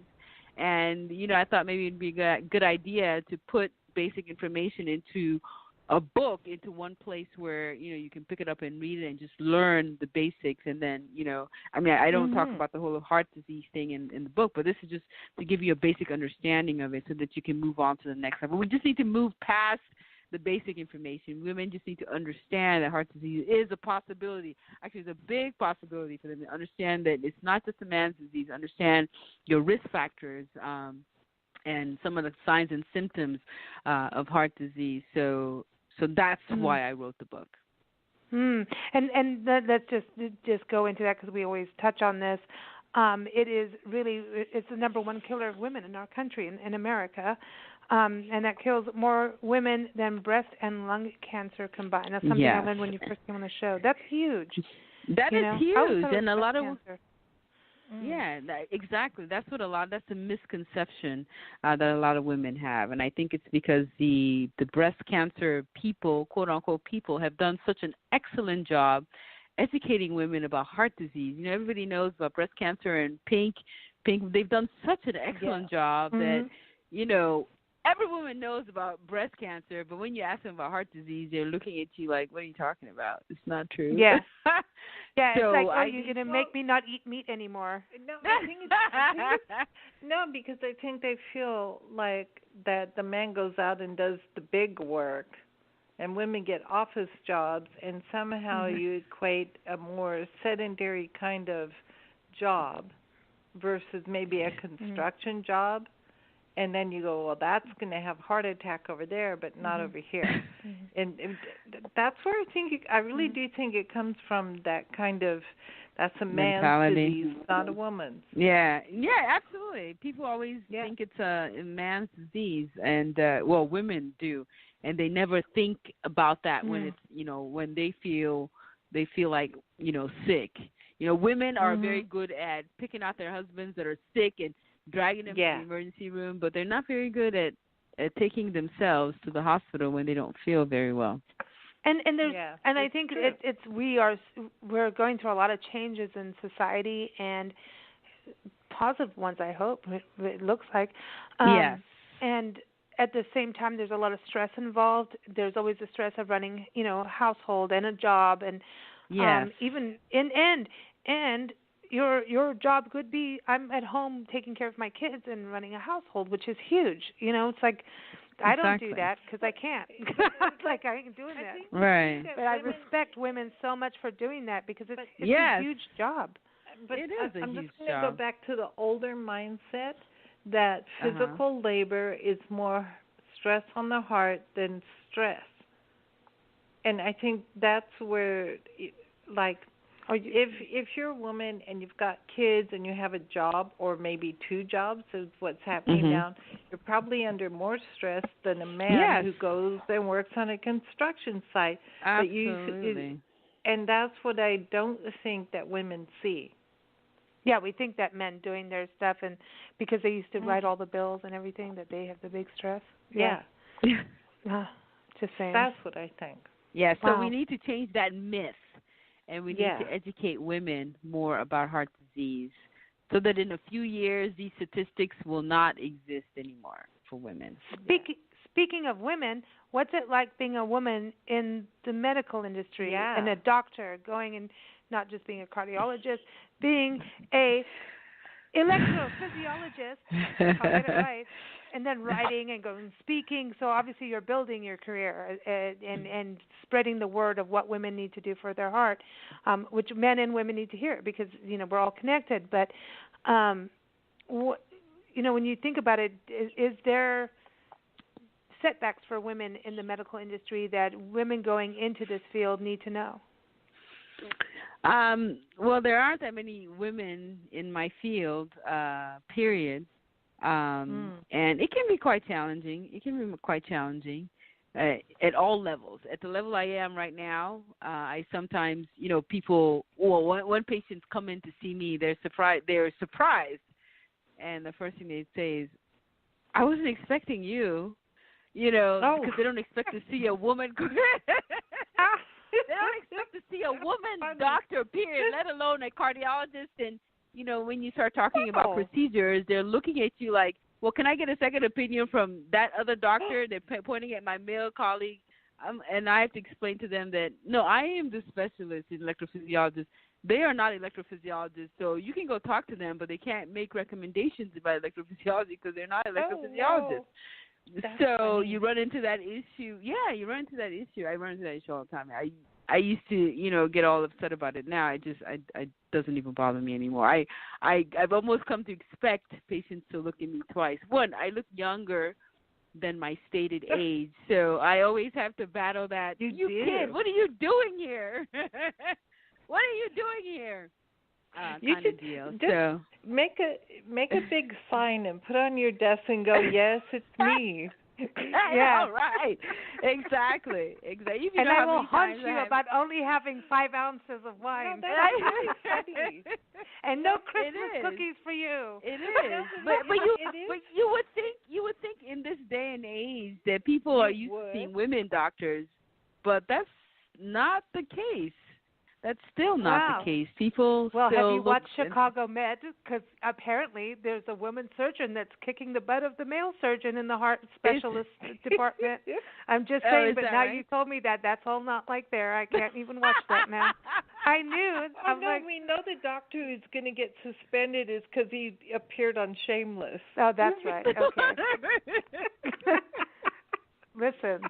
There's something going on in Chicago. That's all I know. But okay. Is that right? So I don't know. But all these TV shows with Chicago, they get down and dirty. All out of Chicago. I don't know. I haven't been there yet, but I'm down to go there because that's where the blues, like just the old, like not old school, but like the electric blues was, and that's my thing. So I'm into that. But speaking of that, apparently you want to be an opera singer for a day if you could switch careers. You so surprised me. I go running into Nancy's office today. I'm like, Jackie wants to be an opera singer. She's like, way. Really? She thought you wanted to be like a diving instructor or something, I think, But and I thought you would be like the next David Attenborough.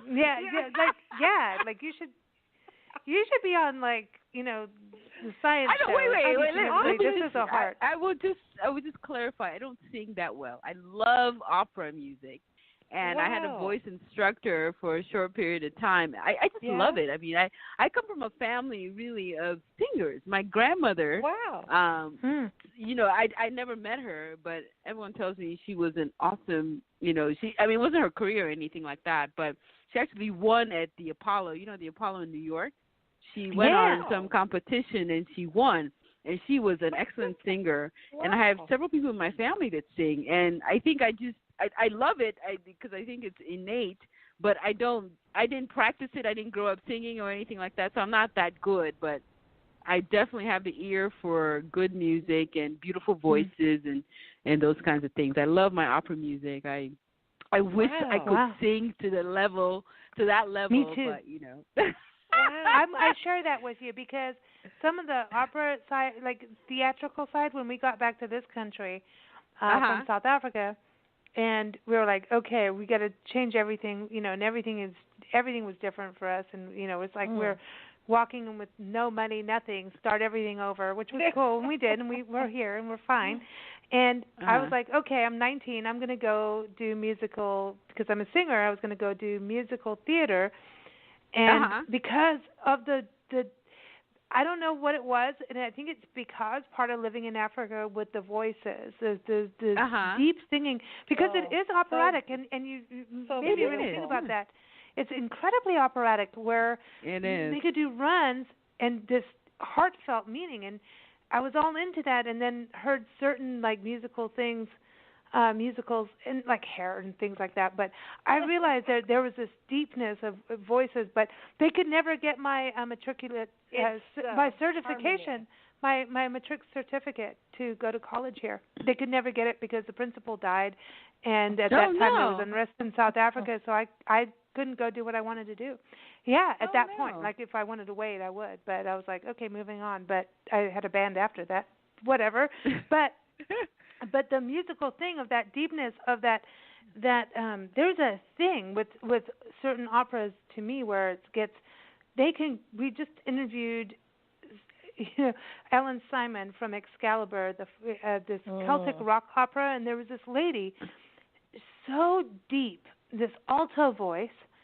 Oh my God! And I was beautiful. like, wow, like this operatic. It was the end score of this Excalibur the Fourth. I'll send you the link to that because you'll like it. Okay. And she had this deep voice, and then next thing you know, she was at the top of the mountain, and I'm like, how did she get there? And I want to do it because it's like wow, like it's voice. Like how did they do that? It's so amazing the chambers of their voice. It is, and I that think it control. goes with, goes with the heart too. I think it does go with the heart because of the breathing, and all I know is the more I sang, the healthier I was because I was using my breathing, like just singing meditation. Absolutely. Your breath. When I took my voice lessons, he used to tell me to go swimming because you have to learn how to control your breathing and expand your lungs and all those kinds of things. So yes, that's how it all works together. So, like, if you were going to be in the opera, which one would you want to be in? Yeah, I would be in La Bohème, and I would be the lead soprano. Wow! God, why am I blanking on her name right now? Yeah. Oh my God. I can't. Song, I love it. I love this. I had an uncle who gave me a whole bunch of 78 records, aging myself. And they were all operas, and they were all, and at first I was like, now that sounds like a bunch of cats mating. But, well, they did. And then eventually I started to really like them. Yeah, there's a talent that's incredible, and they will make you weep. They will make you weep. It took some research. You can feel the emotions of what they're singing about. It's not English, but you can feel it. you got to put it on loud. You got to open the windows. I always think that. Open the windows, and everybody must hear it, whether you like it or not. That's right. That's right. So, Dr. Jackie, when you look at your future in the next 10 years, from here to then, do you want things to change? Do you have a different, what is your success for the next 10 years? Yeah. Because we talked about excellence and success with you before with our 8 Keys of Excellence show with Bobby DePorter, and we talked about balance, which you talk a lot about in your answers to the 10 questions. But success, what does that look like in the next 10 years? Wow, that's a good question. Can we put you on the Oprah show if you still had one? Oh, yes, that would be on the list of things to do. I would say success would be, in 10 years, I was going to say, you can change it. in terms of the education of women, that, heart disease becomes as well known as cancer. Like the Susan B. Komen group, we have a heart disease group that's able to push this information to the forefront, that it just rolls out off the tongue of women, and they just understand, or at least know the statistics and know how to take care of themselves. And that would get the information me so happy. Yeah, that would make me so happy. Well, we'll work with you on that for sure. We're there. Okay. We'll do that. Yeah, I think it's absolutely important, because I think that there's a lack of information sometimes, and there's a fear of information and a not knowing. That's why we're the blend. Yeah. It's like we can change topics, and here, we're talking about this, and then, oh, by the way, here's a little spoonful of sugar that's going to help you get better. It's important. Exactly. I think people don't always want to learn things like this, and it's a very difficult road you're on to get people to take a look at their health, because it's like, oh, we know we're not supposed to have more than 5 ounces, but we're doing it anyway. But if you know you at least have that conversation with yourself. You at least are starting that. But I think historically women have put themselves in the background. The guy comes first. The family comes first. Everyone comes first. And everybody comes first before yourself. But without you, the rest are going to really suffer. Exactly. And so we need to start being a little bit more, I don't want to say selfish, I want to say selfless. Because without what we do, they're going to hurt. So we need to actually start thinking about this is going to sound really weird. Think of yourself as an automobile. If you don't have any gas, you can't go to the store and get food. Absolutely. Absolutely. That's a mentality that we need to educate women about. But I truly believe in that, because I talk about, work-life balance. If you don't take care of yourself, you're not going to be at 100% to take care of other people. So you really, really need to put the time in to take care of yourself, both spiritually and physically. My grandmother used to say charity begins at home, and she said everybody thought charity meant money. And she said it wasn't about that. It was about taking care of yourself. Yeah, exactly. So you had a dinner party question in our 10 questions. Okay. And everyone, this will be up on blendradioandtv.com and featured in our March and April issue of Big Blend Radio and TV magazine.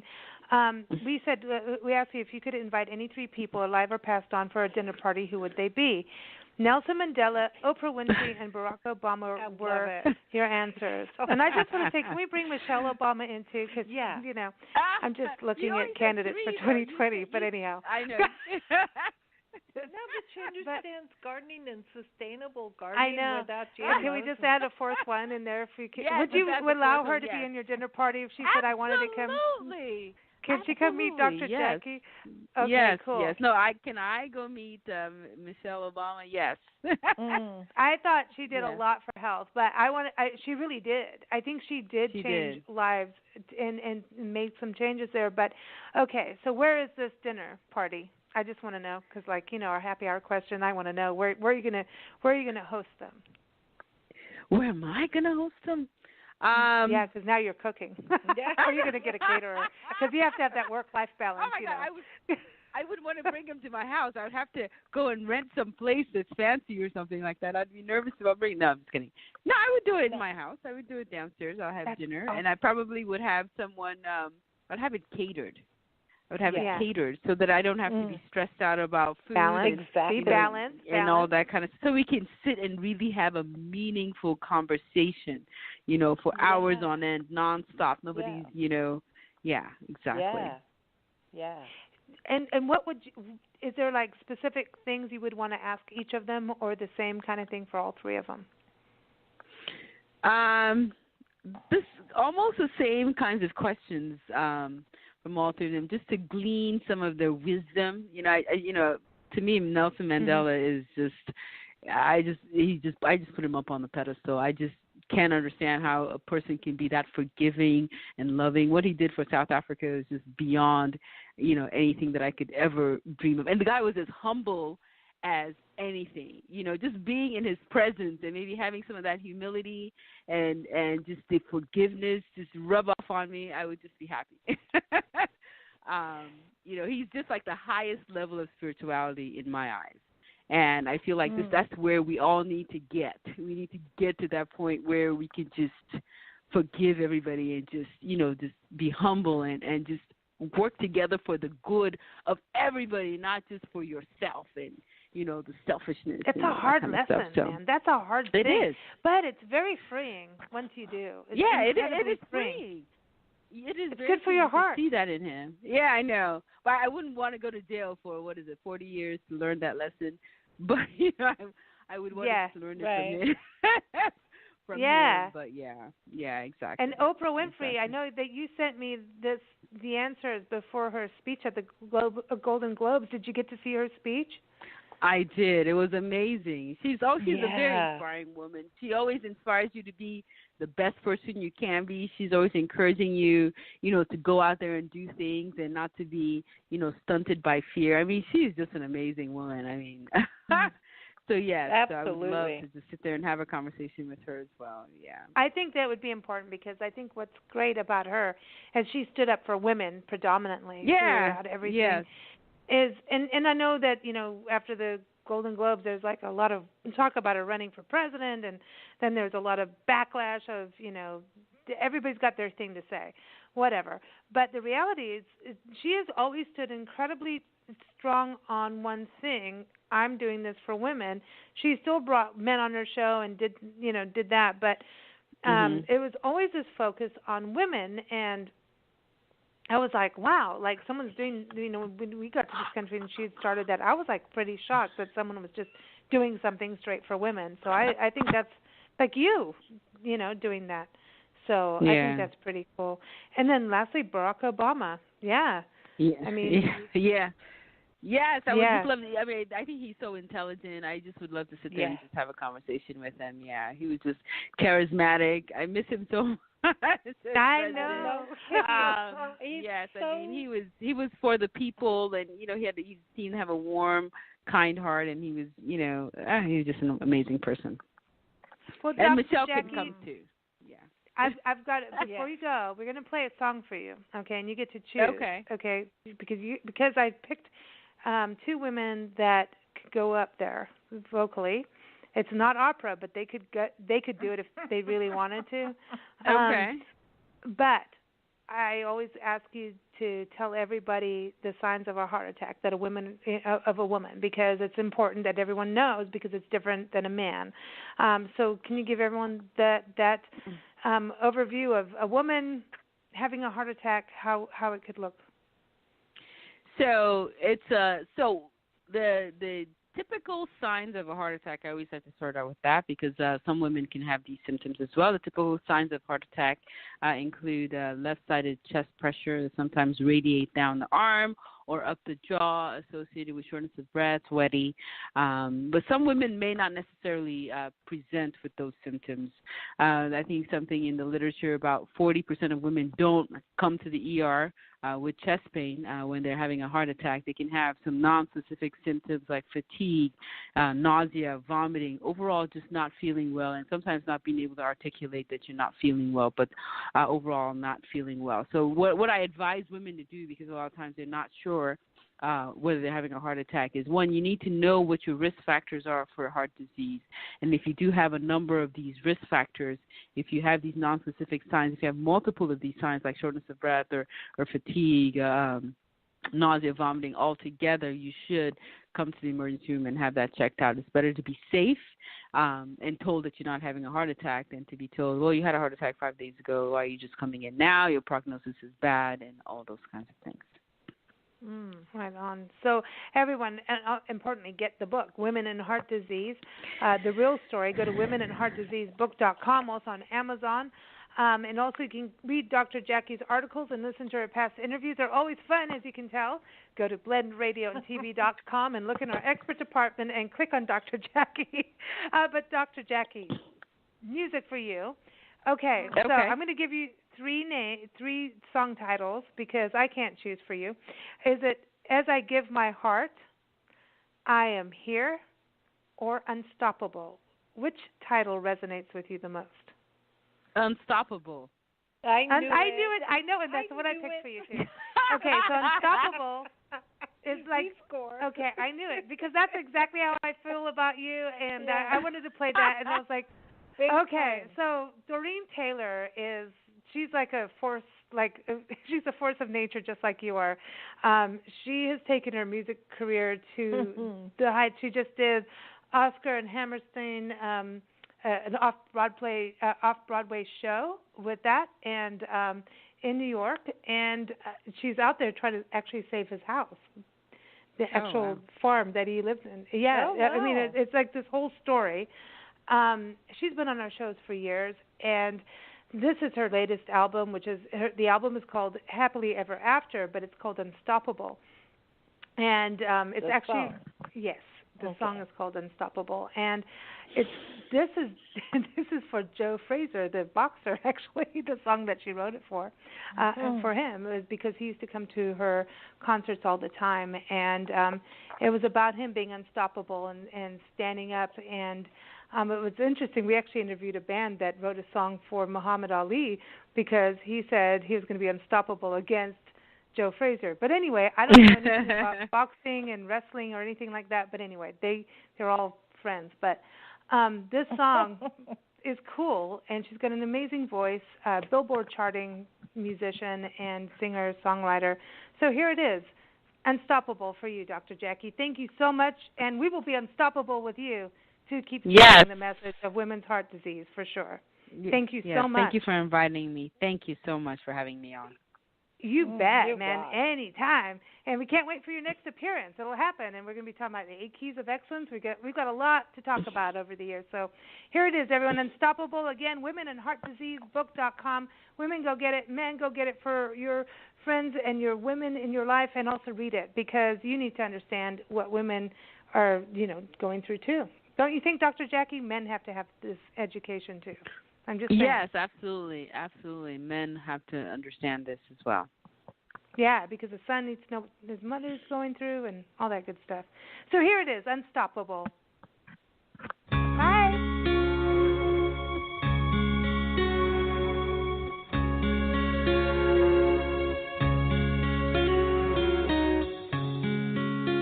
When you fall,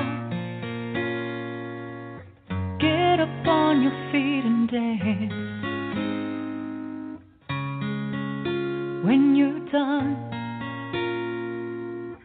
get back in and give it a chance. When you're down, don't let people push you around. Yeah, you are unstoppable.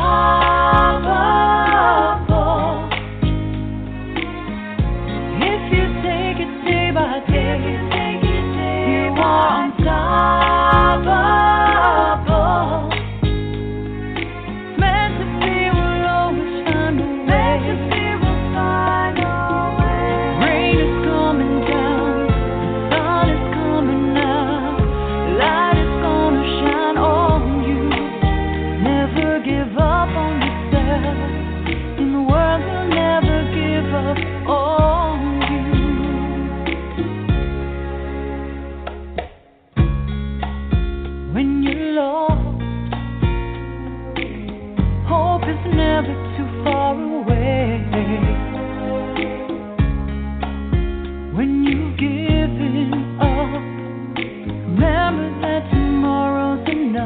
say,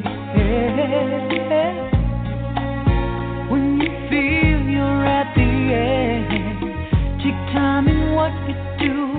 Your strength will always pull you through. You are unstoppable, yeah. If you take it day by day, you are unstoppable, yeah. Meant to be will always find a way. Rain is coming down, the sun is coming out, light is gonna shine on you. Never give up on yourself, and the world will never give up on you. I know there's times you wanna throw it all away. Just believe in yourself, things will finally go your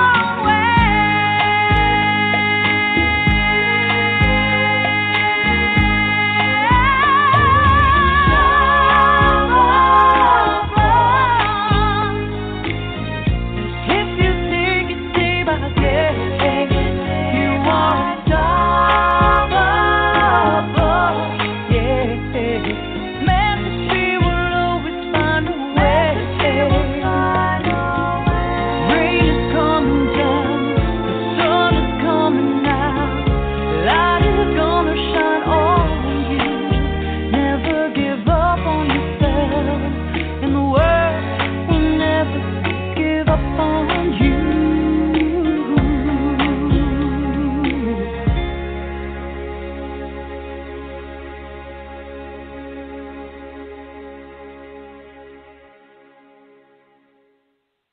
Everybody, that was Unstoppable by Doreen Taylor. You can go to her website, DoreenTaylorMusic.com, and that's off of her album, Happily Ever After. And I think that's what Dr. Jackie is doing. She's unstoppable in her mission, but making For sure sure. people can live happily ever after. I mean, we all have our, time, but when we have to move to the next journey, but that's what she's doing. I'd like to be happy up until that time, and then happy ever after. Oh, yeah, I after think that we can time. go through. I don't know. I just don't think it's ever. I think we just keep moving to another plane. But that's my own thing. But I think that sounded weird to you. You mean like an airplane? Yeah, I think it's a new journey. Who knows? I just don't want to think that it's like Dimension, I'm eating possibly. dirt, But I mean that's really. I think what Dr. Jackie's doing for women to get the That's word out awesome. there is so important. So. It's awesome. And I know Doreen Taylor is the same way. They're both unstoppable women. So toast to you both, even though it's not our Champagne Sunday show. All right, so I could toast. now some awesome stuff happening over at National Geographic Kids Books Department. Cool. We've got our next segment is a conversation I had. This is recorded with Becky Gaines, who talks about the latest book that she wrote with National Geographic Kids. It's Bet You Didn't Know. Fascinating, far out, fantastic facts. I bet you didn't know. I know, totally. So enjoy, because I know. I bet you didn't know either.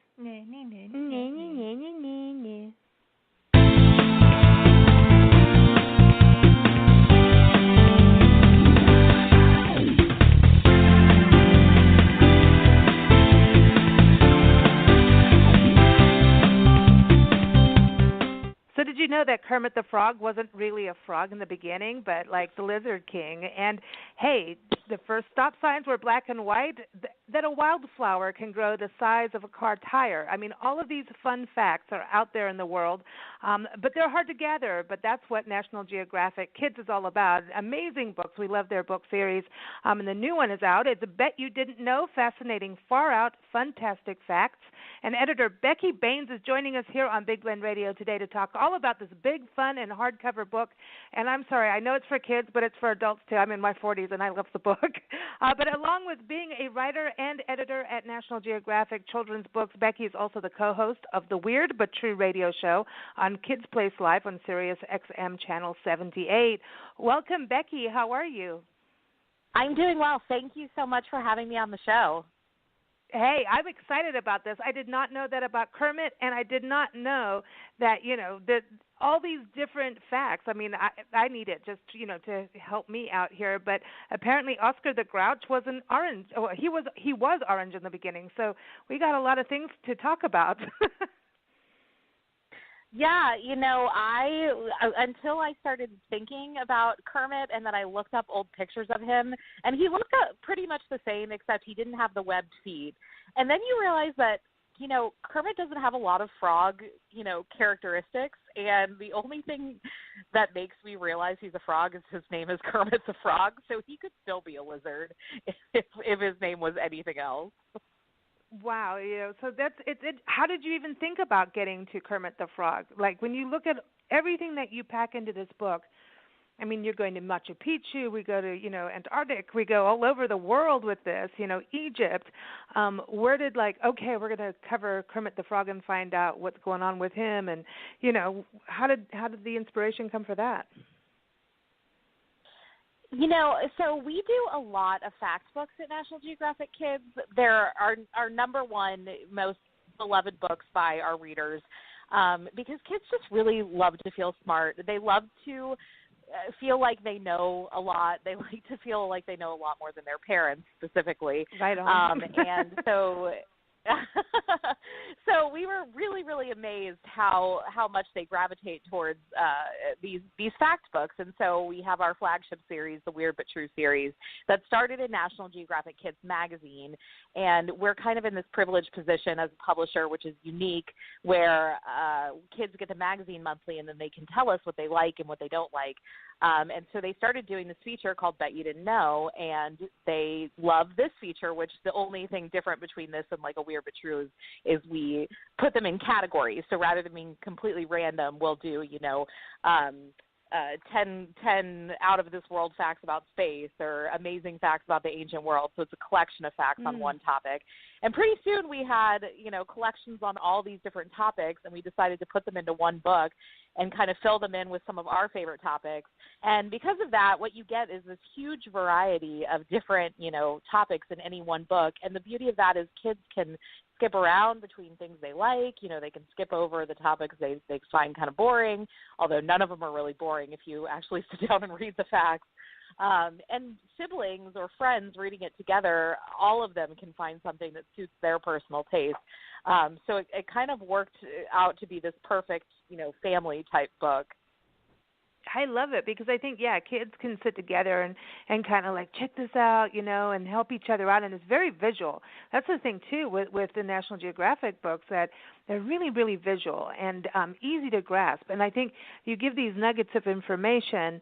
It's, you've got the visual stimulation that gets kids excited and interested, but it's not like, here, now you've got to have, you have to read a thesis about it. So, so they've got that excitement that's going to, get them to go and explore more and start to learn on their own. And, maybe I know Google's out there, but, I know there's parent-friendly Google ways to do that. But, I think it just spurs their imagination to start to learn more than, go beyond the fun fact. Yeah, that's you just hit the nail on the head. That's exactly what it is. And reading nonfiction is really, really important for kids. And I think that parents think as long as my kid's reading, I'm happy. And a lot of times that is the case. But if you can get a topic that a kid finds interesting in their hands, then they're going to want to come back to it time and time again. And the great thing about nonfiction is it inspires this greater curiosity about the world. And something like this, where the text is not heavy, it's not intimidating, it's really short, you can pick it up and put it down. It's not intimidating to struggling readers or younger readers. And it just gives you a little tiny bit of information that may spark something bigger that makes you want to go out and get a bigger book on it, or learn more about it, or search the internet. And so it's kind of that igniting that spark that stays with you your whole life. And it's really, really important to start that at a young age. Yeah, and also, it does, you've got this whole section like for the different topics that you cover. Like what's the difference? Like you do the crocodile versus the alligator, and not only share the difference, but where do they come from? Because I mean, there's a lot of people who don't realize we have crocodiles here in this country, like in Florida, and that's crazy. Like you could see an alligator and a crocodile on the same day, and that's not, you don't get to see that anywhere around the world like that much, so it's really cool, but it's good to know the difference. And we start to like, what's the difference between a seal and a sea lion kind of thing. We, as adults, we start to forget, like you have dolphins versus porpoises, and you really go on all these different topics. I like to gravitate around the animals. That's my thing, but it's neat because not only are you clearing up some of those facts for all ages, kids, that is, I can see like bragging rights, happening with that. Like you're saying they want to be the know-it-all. Like, hey, Mom, you didn't know. I do. Yeah. So I love that part. There's a way to turn these really simple conversations into something bigger, like you just mentioned, turning a conversation about what is a crocodile versus an alligator into a conversation about geography. One of my favorite examples in the book is we have a couple facts about insects, where there's one fact about in Beijing, China, one of their, street foods is deep-fried tarantula on a stick. And there's also a fact, one of my favorite facts in the book is that raw termites taste like pineapple. And kids probably read that. Kids here in the States read that and say, oh, my gosh, who would ever eat an insect? But, you sit down and talk to them, and every country in the world, almost every country in the world eats insects. In the U.S., we're one of the very few countries where that's not common. But there's also a fact in this book how in the U.S., we eat a ton of peanut butter, and peanut butter is actually very uncommon outside the U.S., and people think we're weird for making, a paste out of a nut and smearing it all over everything. So it could spark a cultural conversation, which can go a long way with kids as far as understanding people are different from them. Oh, I love that. And speaking on that, too, you even teach them what's the difference between a nut and a legume. So, it's like, a peanut butter, there's not really nuts in there. So you go talking about the differences, And I grew up in different countries and mostly in Africa as a child, and we ate insects. We did. Flying ants, which are termites, really, and they'd come out in the rain. And we did, and they actually taste like peanut butter. I just want to tell you on that one.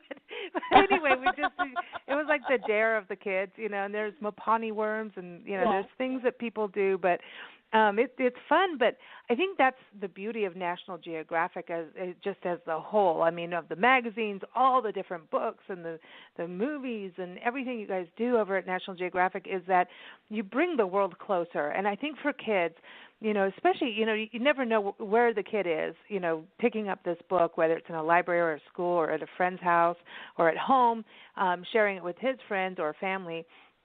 It gets kids to understand, and they have their hands on it. They can turn the page when they want to. It's a little different than even on TV sometimes, but it brings a world to them that gets them to be inspired to even travel, to understand different cultures, especially in this country. We're a melting pot of cultures, and we can start to understand our neighbors better.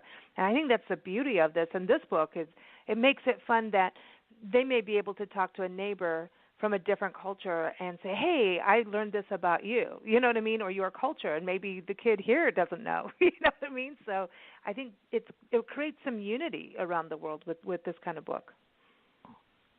Yeah, definitely. It can one, create understanding about similarities and differences between human beings, because, we have facts like about the human body, and facts about the human body are consistent. That's not going to change from one person to the next. But then you also have, things that show you that everybody's different, and that's what makes us so unique and so cool. And then there's information that is just the same no matter where you are, about whether that's about animals or whether it's about, geography or something like that. And so this whole thing can be, whether it's with a neighbor, a friend, it can be a bonding experience. And I think, especially in the climate of the world today, the more we can do to better understand each other, and anything that can bring us together is a good thing. Yeah, and you got some real super fun things like the perfect facts about cats. Now, okay, so we all know cats rule. I mean, they rule Facebook. So I love that part. But sadly, I have to tell you, I'm a dog person. I've never been a cat person. I'm pro dogs. She's like, and so how did you handle that? I mean, how did you nail it down? Like, here's all these cool things. And by the way, I want to thank you for putting the scarlet ibis in there because I love those birds. It's one of my favorite birds in the whole world. And I was like, it's in the book. Yay. It made it in there, for, eating the right crabs to have have that scarlet, I love that you do the colors. I really love that because that's really cool too for kids to understand the different colors for different things and what's the history behind it, or what is the ibis eating to go red? And a lot of people may think that the ibis was born with those feathers perfectly like that, So it's really some fascinating stuff. But here's the deal. I did not know that cockroaches survive underwater for up to 15 minutes. That's freaky. You got freaky stuff in there. Oh, we totally have freaky stuff. I have to, be honest and tell you that I'm like the creepy editor. I'm the one that everybody goes to when they need like a gross or like a spooky book because I am all about it. And one of my favorite facts in the book is on the creepy spread, and it's that up to a third of the weight of your pillow is actually dead skin cells and dust mite and their poop. I know. There's like things you can't see, and then you have like that big wormy thing, and I'm like, dude, do we have to have that? But yes, it's cool. It's cool. So how many kids are running and like suddenly interested in doing laundry? Every mom needs this book. They're like suddenly I'm putting my pillow in the laundry, man. That's crazy. I know you do a lot on space, and I think that's neat too because space, when you look at the moon and the stars as kids, you get all excited. But when it comes to actually learning it, it's difficult. It's actually a difficult subject, and you do the stars and, just you do outer space as a whole. So that's got to have been a fun part to put in the book. Space is one of those topics that I find so fascinating. I hear facts about space. I learn some stuff about space, and I can't even wrap my brain around how much it is. Mm-hmm. And the thing that really wowed me, a figure that I ran across when we were putting this book together is, okay, so within space, our galaxy is just one of who knows how many galaxies, but within our galaxy, our solar system that we don't even reach the end of because our solar system is so vast, and the furthest reaches of our solar system is incredibly far. But that's roughly like if your body was our solar system, or your body was our galaxy, the Milky Way galaxy, our solar system would roughly be the equivalent of your thumbnail. That's how big our galaxy is. That's crazy. And that's crazy. It blows my mind, and so that's why I think that astronauts and astrobiologists and astrophysicists, they're absolutely the coolest people because they work every day, with this material that I can't even fathom how much that is. I know, and it's for a little kid to have that perspective. I remember going to an observatory out near Joshua Tree in California, and Sky's the Limit. That's what it's called. And they made an orrery, and they had to really explain it over and over to me. And I think you should make a book on it. But they were showing that, explaining the distance of the sun, the moon, and all the different stars and planets. And so every day they'd go and move it accordingly. And I was like, dude, that's crazy. But it gave you some perspective, but it was still now you have to think about how big it is, how little you are, and it's just whatever you can do to get kids to understand that it's a difficult topic, and I think it's super cool. What you do in this book, do you think it? Because I believe that when kids start to get excited about something, it starts to get them at a younger age to start looking to their future about what they want to be when they grow up. Maybe they want to go and be an astronomer, or go out into the rainforest, or go out into Machu Picchu and start learning about all the ancient stuff in the world.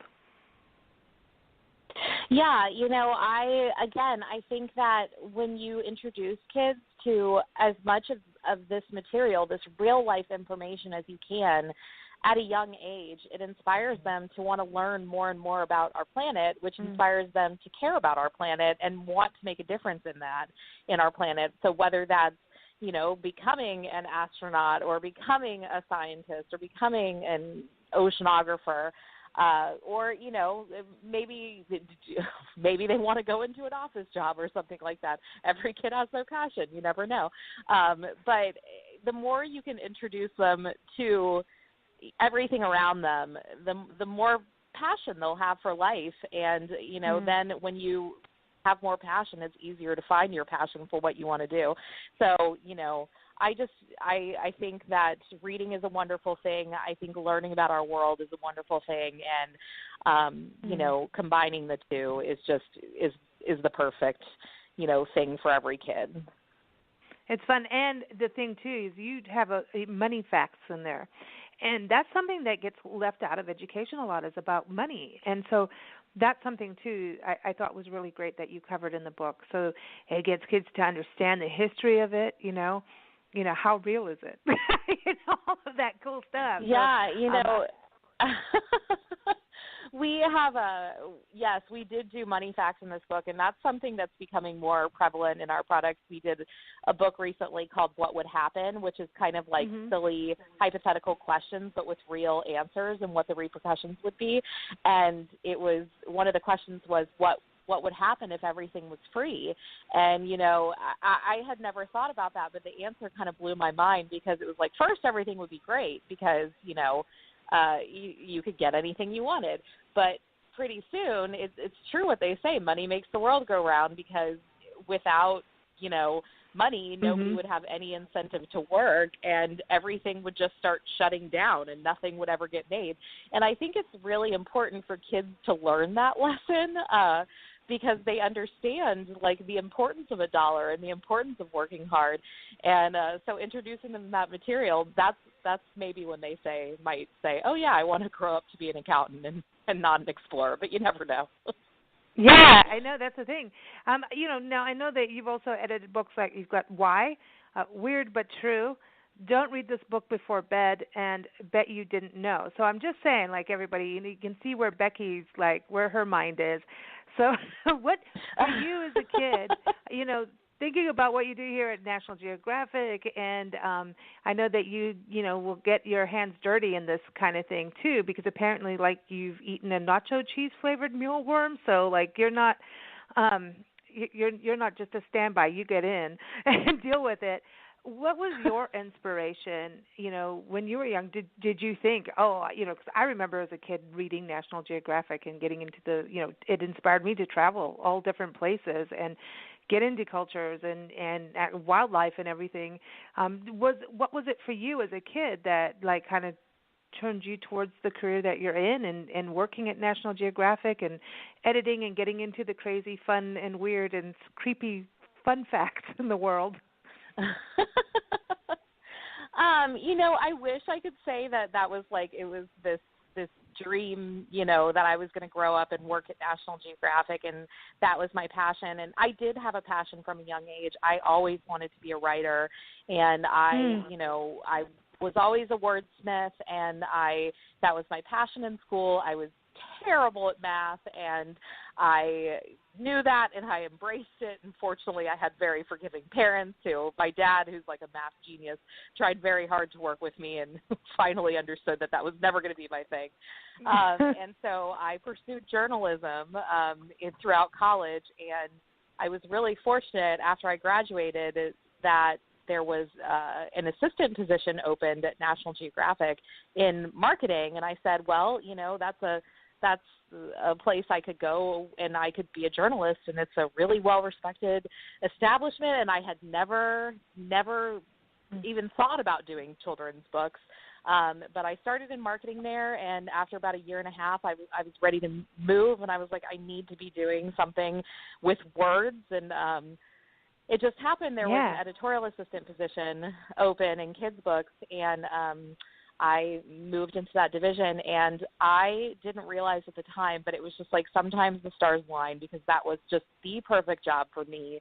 I do have this kid-like sense of imagination, and I have these kid-like sensibilities, and I love, discovering the world, through the eyes of, I have little nieces, and I love seeing them experience things for the first time. And I never knew that was what I was destined to do, and it just completely all worked out for me. So I was very, very fortunate, and I hope that everyone, finds their passion in life because it does make everything that much easier. And I love that. I love your story because, you went for we know National Geographic, I'm going to go in the marketing side, and I'm just going to keep working at it until I get into where I want to be in that, And marketing involves words and creativity. And so I think it's really interesting how, I'm going to go toward it even if it's going to be a little different than what you may have in the back of your mind and heart. You know what I mean? It's like, go for it, and you can be flexible in life and make those changes, and it's awesome that you're doing what you want to do. That is awesome, and you're good at it, and it's an awesome book. Everyone, National Geographic Kids, bet you didn't know, fascinating, far out, fantastic facts. It's for all ages, including 40-year-olds like me. So I appreciate it, Becky. Thank you so much for joining us and putting this amazing book together. It is awesome. Thank you so much for having me on. All right, you take care. Thanks. All right, you too. Thank you so much. Bye-bye. Bye.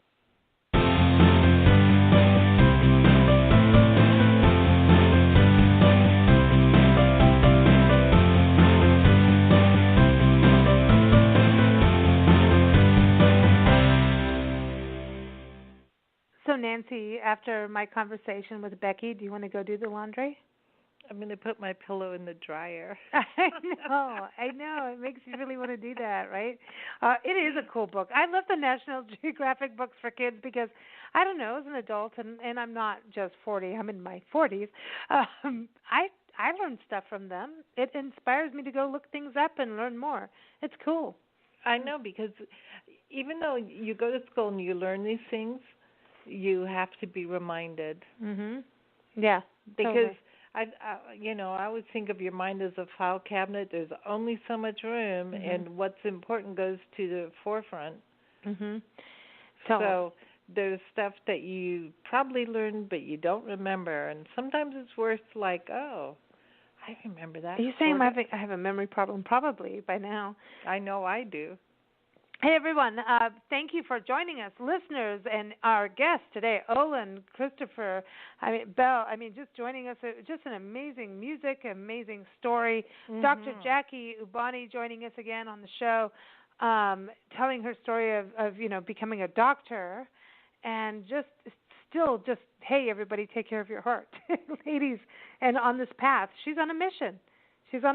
Yeah, and I think that's super cool. For sure. And also Becky Baines being part of it as well with the National Geographic Kids book. I love their books, even though they're for kids. I know, that's what I was saying. They're super awesome. We will be back Friday, January 12th, 11 a.m. Pacific Time, 2 p.m. Eastern Time for our Food, Wine, and Travel Show. Cool. This show is really more about travel and history, tourism, and hospitality. And I'm super excited because it opens up the door to Africa for our nationalparktraveling.com website and our Parks and Travel magazine. Why not? We're going to Zimbabwe. I love it. I know. We're going to talk about the Zimbabwe road trip that food, wine, and travel writer Elizabeth Willoughby enjoyed. A 21-day road trip through Zimbabwe is what she did. And her article on nationalparktraveling.com, you can actually go see it now, gives you a highlight from a few days. But she was on a houseboat in Lake Kariba, and she saw leopards and hippos and fishing eagles, and she talks about hanging out with the locals and also some of the politics. It's a good discussion. So everybody, that's going to be the start of the show. And then we go to historic Las Vegas, New Mexico with travel writer Debbie Stone. This gets into the Harvey House history, the Harvey House girls, and it's such a huge part of Southwest history and hospitality. It's just iconic. And she talks about Las Vegas, and a lot of people talk about Las Vegas, Nevada, and Las Vegas, New Mexico says we were here first.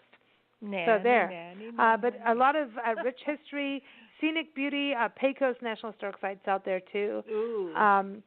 Eclectic architecture and an art community. So she'll be talking about that. And then San Diego employment attorney Ward Heinrichs is, on our Food, Wine, Travel show, because he's going to talk about harassment issues in the hospitality industry and labor laws and regulations regarding that in the tourism and hospitality industries, because it's happening in restaurants, bars, hotels, and stuff for employees and employers to know, so you can all be protected and be knowledgeable so you can take care of yourself. I think it's smart not to leave it up to chance. Absolutely. And definitely things are out in the open now, and there's definitely education that needs to be had. So for sure, looking forward to him being back on the show as one of our regular Big Blend people. So excited about that. Again, this is Friday, January 12th, 11 a.m. Pacific Time, 2 p.m. Eastern Time. If you can't make it for the live show, we're always there on demand on blogtalkradio.com, where we stream live, iTunes, TuneIn, Spreaker.com, all kinds of places. So if you go to BigBlendRadio.com, you'll be able to catch all of it. And also BlendRadioandTV.com is where you can catch our magazine, Big Blend Radio and TV magazine, our variety publication. And if you go to NationalParkTraveling.com, you'll get our Parks and Travel magazine. We're also on Twitter at Big Blend Mag and Facebook under Big Blend Magazine, all over the place. We're all over. But thank you for joining us, listeners and experts and guests. In the beginning of the year, we always like to play this song. We haven't played it yet. What? Well, and I think this is really timely to play. It's called A Better Man This Year. Oh, nice. I love this song. And Jeff Kozak he's so cool. One of the top singer-songwriters. He's just amazing. And he's also one of the 6 tall men of the Tall Men Group. He has this on one of his albums, Through the Other Hand, which is his music project, his band. But it's also on one of the very first album of the Tall Men Group, which is the Tall Men Group. It's 6 tall men. They get together once a month, have dinner with the Muffin Man, seriously. And they challenge each other through songwriting, and they create a album every year. They're on their 3rd, but about to release their 4th this year.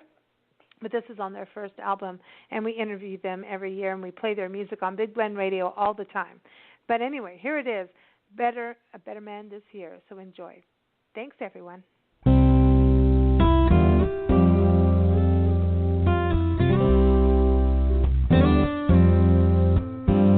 My world went white, but not with a lie.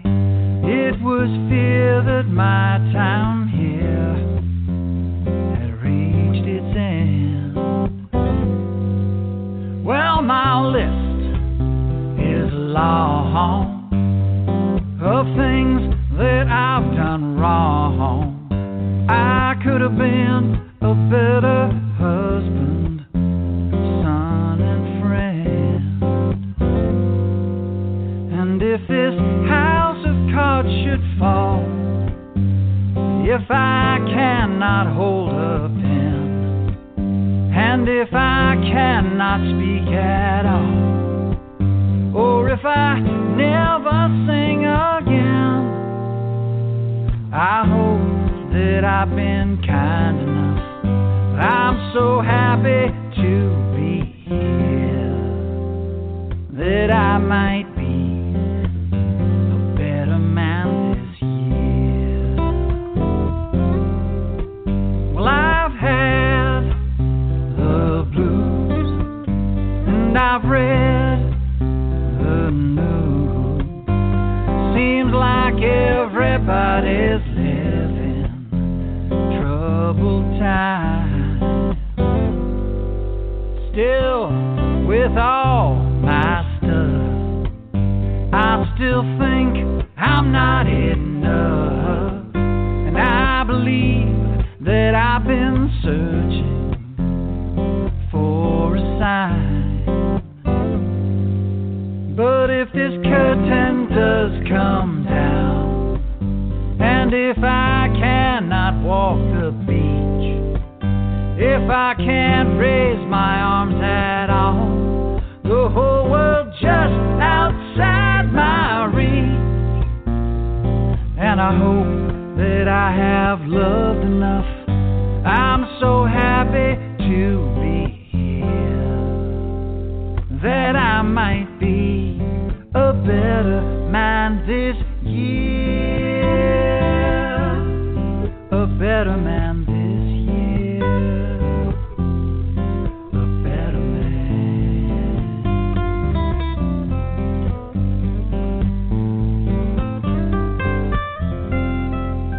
So I raise my voice in song, hoping to erase all that's been wrong, and try to take back every harsh word that was mine, and all the good things I've done. I'll try to repeat them, everyone, and lift the ones who need me at this time.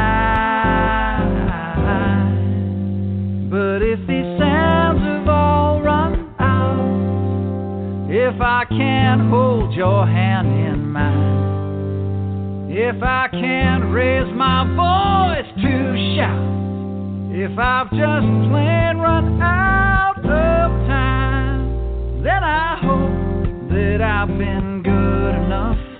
I'm so happy to be here. Maybe I will see that there's still some hope for me, that I might try to be a better man this year.